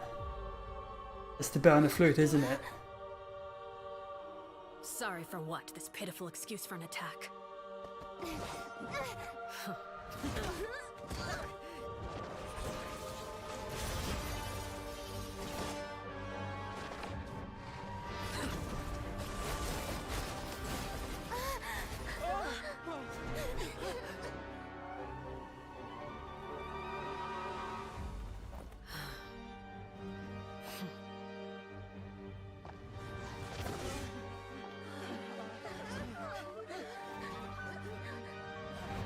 Father, no! Oh. Oh. Made it out, did you? You're stronger than I expected. Oh. Oh. Oh. A crimson moon. I can't move. Oh.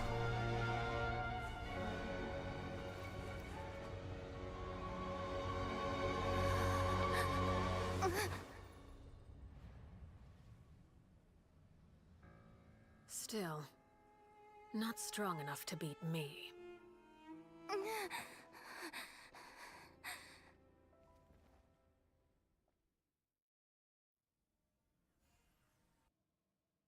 Oh. I think I think Constantine is how they wanted to put in perspective how strong here we are. I believe we can end things here. It's not often that we get to enjoy the company of guests, after all. We wouldn't want things to get too out of hand. And the first time in a while we lost there, like. This is actually interesting because they've just established that Arlecchino, number 4, is still stronger than the Traveler at this point, despite us having For the God and the Whale and all that. Like, despite all that, Arlecchino is still strong. You know, that's with the help of the healer and Nuvula with the other two things. Are you alright? Linny. Given that I am the victor of this duel, as agreed, the punishment stands. No! I never thought things would end like this. However, everyone involved in the duel demonstrated a remarkable level of strength and determination. In light of this, I'm prepared to change the method of execution. Hmm. Elwar, the bottled flames I gave you for safekeeping. Do you still have them? Yes? I wasn't sure what they were for, but I've kept them super safe. I didn't lose a single one. Wonderful. Then, in just a moment, I'll have you administer them. Bottled flames? Indeed. They're the product of a secret experiment. Oop. Under certain special circumstances, flames can be extracted from my person and preserved. Once ingested, searing pain will spread across every inch of your body. No harm will come to you physically, but your memories will be burned away. If you can withstand the pain. When you awake, you'll have forgotten everything you know about the House of the Hearth, and will be expelled from the organization. In other words, administering this concoction will kill the version of you that grew up in the house, and give you a new identity. And that's what they're doing with Tori. And as he said, her flames essentially erase someone, and with Clave, turned 6 back 10 years. So I guess the expense were, can we control that? Yeah, but yeah, it wasn't killed. Memory is a mysterious thing indeed. Losing a portion of your memories will alter your sense of self.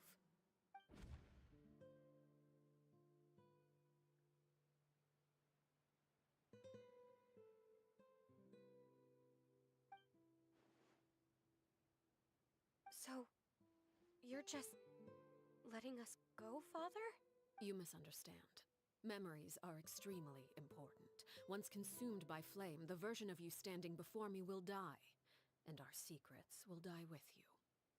So no, I don't intend to just let you go, because the person who survives will be nothing but a stranger. Even so, I won't have to live in fear anymore. I'm sorry, Father. I'm sorry I let you down. But I really... Don't cry, Filial. You haven't left the house yet, so there are still rules to be followed, yes? Remember what I taught you. Anger makes you impulsive, sorrow causes you to waver.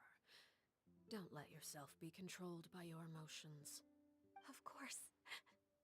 I'll remember. Dry your tears, and go pursue the life you really want. Yes, Father. Chaplot, Foltz, Elwar. Take them back to Poisson. And bring Linny and the others as well. I prepared 3 extra vials of bottled flames. As for whether to take them, the choice is yours. Goodbye, children.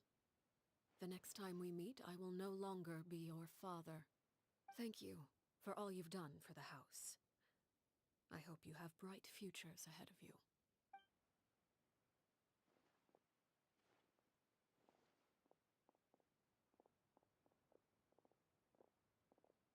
Father!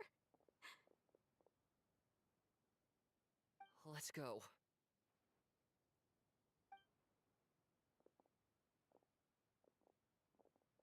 Here, grab my arm, Linny. I'll help you walk back. Thank you.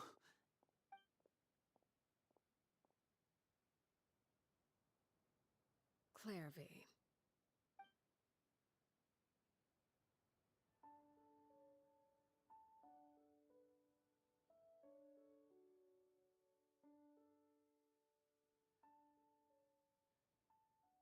Can we talk now? I've been waiting for a super long time. You really are Perry, aren't you? I haven't seen you in so long. How come you're all grown up? Wait, did I somehow travel to the future on accident? Or am I dreaming? What a long dream. Neither. You died, Clairvy. That's what happened. You could have at least sugarcoated it a little. Look, she's done speechless. Yeah, but yeah, enough lives. Oh. Okay then. Huh? That's it? You accepted it just like that? Yep. If that's what Perry says happened, then I believe her. Perry wouldn't lie to me. Plus, I don't really need to know why I'm like this. I'm more curious about what happens in the future. If you're a harbinger now, Perry, that means Mother is gone, isn't she? Can you tell me about it? I want to know what happened to her. And to me. You never stopped trying to defy fate. At first, no one believed you. You could only vent your frustrations to the moon. In fact, you often sought comfort in the night sky. You wanted to see the aurora, so one night we promised each other we would go to Snezhnaya to see it together. Later on, you tried to run away, but you were brought back each time. Mother spared your life, but it wasn't out of kindness. Instead, she decided to make an example of you by slowly torturing you over time. That way, the other children would know what happens to traitors. Still, you never gave up. Mother hoped that through ruthless duel after ruthless duel, she would be able to crown an ultimate victor among the children she raised. But you called on everyone to unite, to fight to a draw in order to reduce casualties. Your efforts may have only delayed the inevitable, but still. You gave them hope. You tried everything you could think of, but every attempt ended in failure. Still, you never turned your sword on Crucibina, and you never turned it on me. On that gloomy day, you told me, "For the last 16 years of my life, I've done everything I can to fight for freedom. But now, I realize that the only freedom I truly possess is the freedom to choose to die." I never imagined I would say something like that. I must have been feeling really worn down. But somehow, I still think I understand. According to Mother's plan, only one of us was going to make it until the end. And I always hoped that person would be you. If I could do it all over again, I still don't think I would make a different choice. Even when I first met you, I knew you'd be able to do what I couldn't. Is that so? Even now, I'm not sure I truly understand what kind of freedom you were trying to pursue. But as the head of the House of the Hearth, and as the children's father, I've tried to give them the most basic of freedoms. The freedom to choose their own fate. It's something I discussed with the Eudex of Fontaine. The children who want to leave the house will have their memories wiped clean of all secrets pertaining to the organization. In return, they will be allowed to live a normal life in freedom and prosecuted for their past. That's what the agreement was. Of course, I won't simply hand freedom to them on a silver platter. They have to fight for it and prove themselves worthy of it. Only freedom that is earned has true value. That's more than enough. That's exactly the kind of life I was fighting for. You know, Perry, I think you're a pretty amazing king, and a really great father, too. I'm really happy that you're the one who took over the house. I guess I do have one regret, though.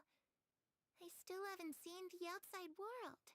Well, it just so happens that our dear guests over here have been to many nations and traveled to countless places.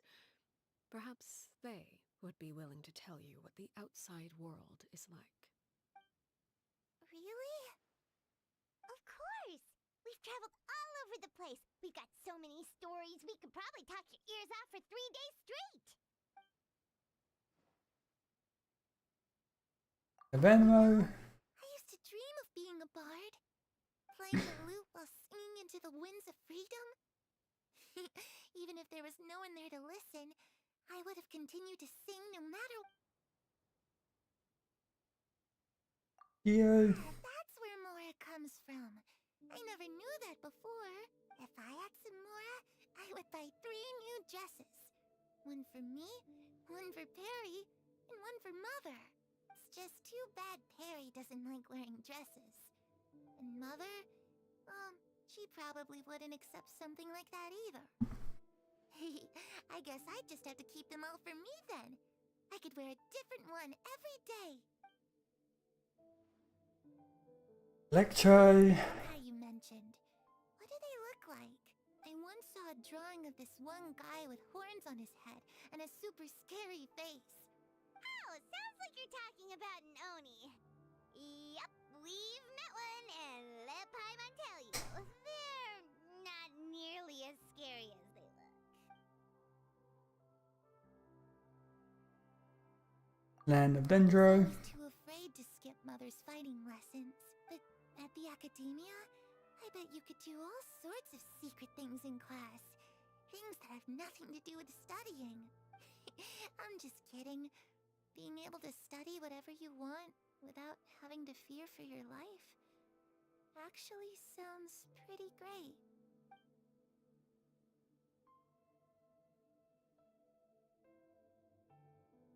The situation was super dangerous. Lenny and Lynette were accused of committing a crime, and they were going to have to stand trial at the Opera Epicles. Oh no! That must have been hard for all of you. What happened next? Don't worry, we were able to turn the situation around super quickly. Oh my god. Paimon, of course. How'd you do that? Come on, tell me. They had to bring it one last time, didn't they?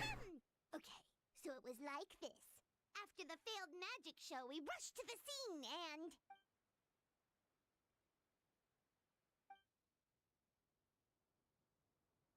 Shadows don't have the capacity to learn or grow. Any new information they encounter is quickly forgotten over time.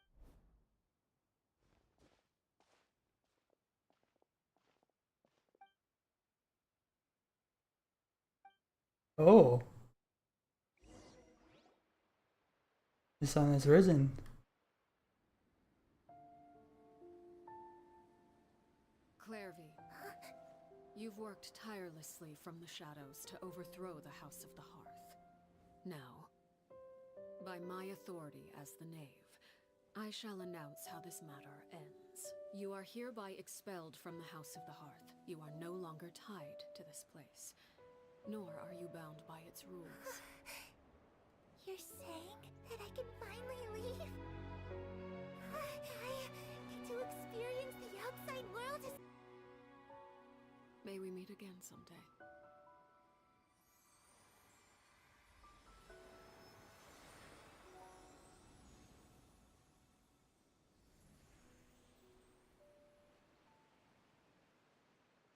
Clairvy. She left so soon. Paimon didn't even get to finish her story. I also have certain sentiments left unsaid. I wanted to tell her that the aurora I saw in Snezhnaya was just as beautiful as the ones in the pictures. But a shadow's memories reset at dawn. Had we delayed any longer, we wouldn't have had the time to say goodbye. Whatever regrets may linger, let them be lost to the coming of a new day. Father? It's Linny! Hey, Linny! Oh, it looks like they did. Looks like they then forgot that. Bruce, somebody put in translation.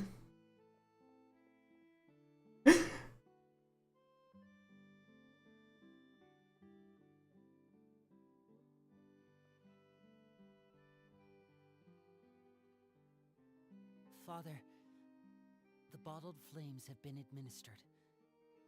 Filio and the others have left the house. And you? What have you decided? Thank you for giving us that choice, Father. But we never wanted to leave the house. It's the only home we've ever known. Lynette and Fremine feel the same way. They're recuperating back at the Hotel Bouffe d'été. But I decided to come back and tell you where we stood. I'm sure you're well aware of the expectations I have for you. I want you to follow in my footsteps and become the next king of the house. Yet you seem to have different ideas. I must admit, I'm rather surprised by your decision to stay. There's nothing wrong with choosing to live a quiet life. Leading this organization is a heavy responsibility, one not so easily carried by someone forced onto the throne. I just never understood what you saw in me. What made you believe I was deserving of that throne? You're brave, talented, and, most importantly, you cherish your family. You would do anything to protect them, even if it costs you your life.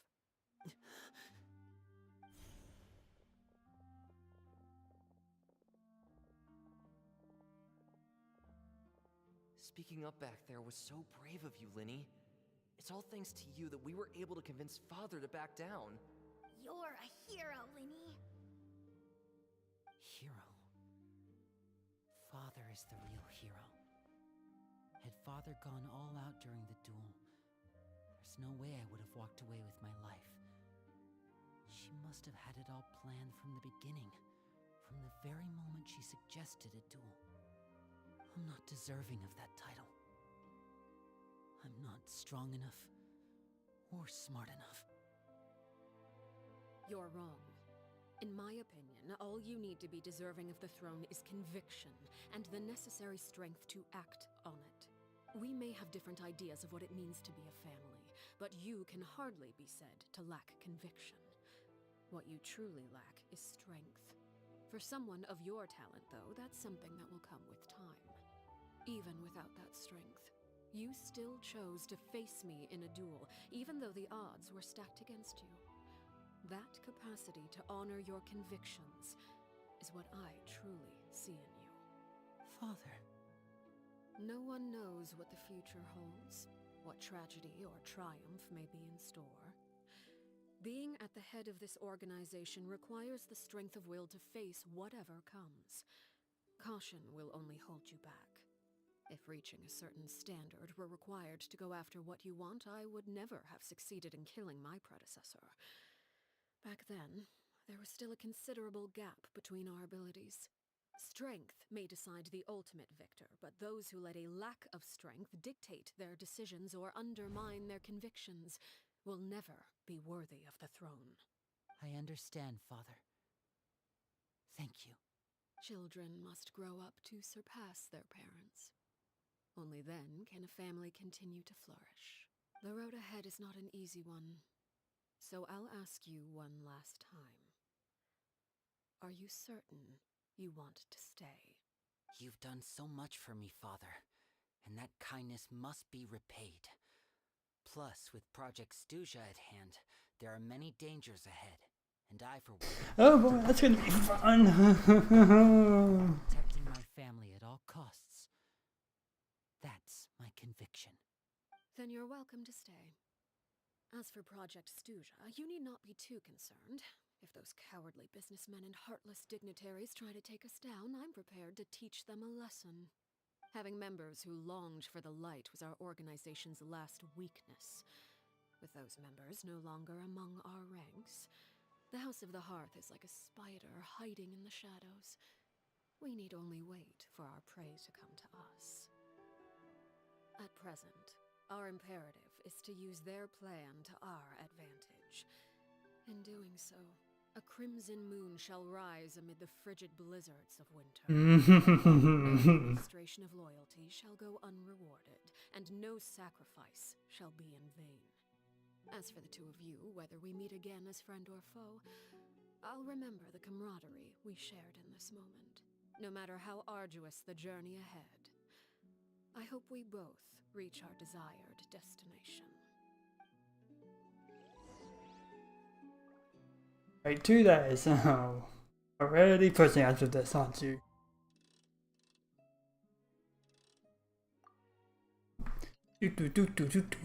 Still, Crimson Moon. Interesting reaction that the Traveler had when they saw that. Probably maybe reminded them of well, the Four Country, if that was what they saw there. We know like the other siblings saw it, but whether the Traveler saw it as well, not sure. The interesting way they react to that Crimson side of the Crimson Moon. Also, this is. When Nat and Fremine were recovering at the Hotel Booth d'été? Oh, Paimon wonders how they're doing. Maybe we should go check on them. Also, there's the fact that this is the second time now we've seen a Crimson Moon in game. I mean, like, first one was with Raiden A and her playing over Eusaria, and then this was the second time. So interesting what exactly that represents. Crimson Moon. Also, Project Stones or whatever, Signa, whatever it's called. That's gonna be interesting, isn't it? We've got Abyss Order and Lynette, what they're doing, how are you feeling? and now we've got the Futuri and Project Stone, and yeah. Whew, what a relief. What about you? Are you feeling alright? Right, Rain. Come out unscathed. Us, on the other hand, well, we've been bedridden for 2 days. I couldn't even turn over. Oh, and I wanted to ask, is Clairvy gone? Linny and the other members have left Poisson and returned to the House of the Hearth. According to him, there haven't been any more sightings of a spirit roaming the house. I see. I'm glad. Father came to check up on us 2 days ago and told us about what happened with Crusabina and Clairvy. Actually, I've met Crusabina before. Oh. Wait, what? You've met the former knave? Crusabina died a year after Clairvy. It was during the year between their deaths that I joined the House of the Hearth. Crusabina had an extremely cruel and radical way of doing things. While she was alive... Oh yeah, this is mentioned in his like voice line, so yeah, a little thing for those who are aware. When I joined though, the experiment she valued so much had already come to an end, and all the people involved, dead and injured alike, were gone. Crusabina never talked about the past with us newcomers. A couple of months after I joined, Father killed Crusabina and burned all her files. With that, the names of all the people subjected to her experiments, Clairvy included, were lost to the flames, along with the painful memories they represented. Imagine if in Arlecchino's like Act 2, if they're doing Act 2 for her, if they have like the spirit of Carabina come back like with Clairvy. I imagine if that's what happens, like, because Father took in Lenny and me that'd be 2 days interesting. After that, but she never Have a mentioned second anything round. about Crusabina or Clairvy. It really seems like something she was planning to keep to herself. The last time you talked to her, did she mention why she kept it a secret for so long? She said she didn't want us to be affected by the darkness of the past. She was worried we'd develop a false sense of gratitude towards her if we knew about it. The foundation of a family should be free of any corrupting influence. Whatever happened in the past, it has nothing to do with who we are now. And that's what Father told us in the end. But I still thanked her for everything. It was only after hearing about what Crusabina did that I finally realized how insignificant our lives could have been. The members of the house meant nothing to her. To say that she valued them in any way, even just as a tool, would probably be giving her too much credit. If Father hadn't taken over the House of the Hearth, I probably would have already... Yeah, let's not think about that. Rarely brings up the fact that she saved us. She doesn't believe that being indebted to her should be what ties us together. But even if we didn't owe her anything, we would still choose to stay. Because this is our home. We may have arguments or times when we feel wronged. Some people may even choose to leave. But as long as Father is here, we will always have a home. Whether the path before us is bathed in sunlight or shrouded in shadow, we'll follow Father wherever she chooses to go.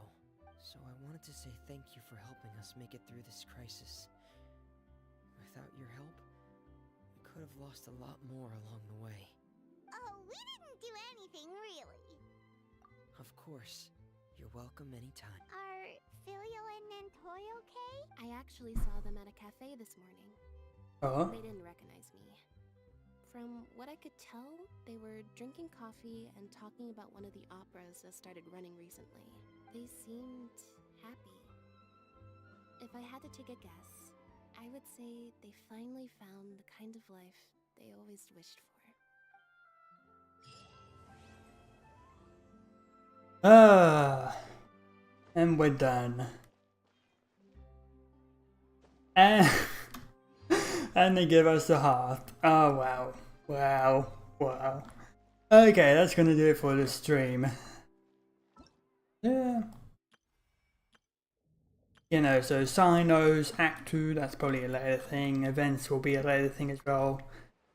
Giving time for everyone to do the quest first before distracting them with the events and so yeah. That's gonna be the end of the stream. And quite exciting week this week, but until next time, see you all later. Bye.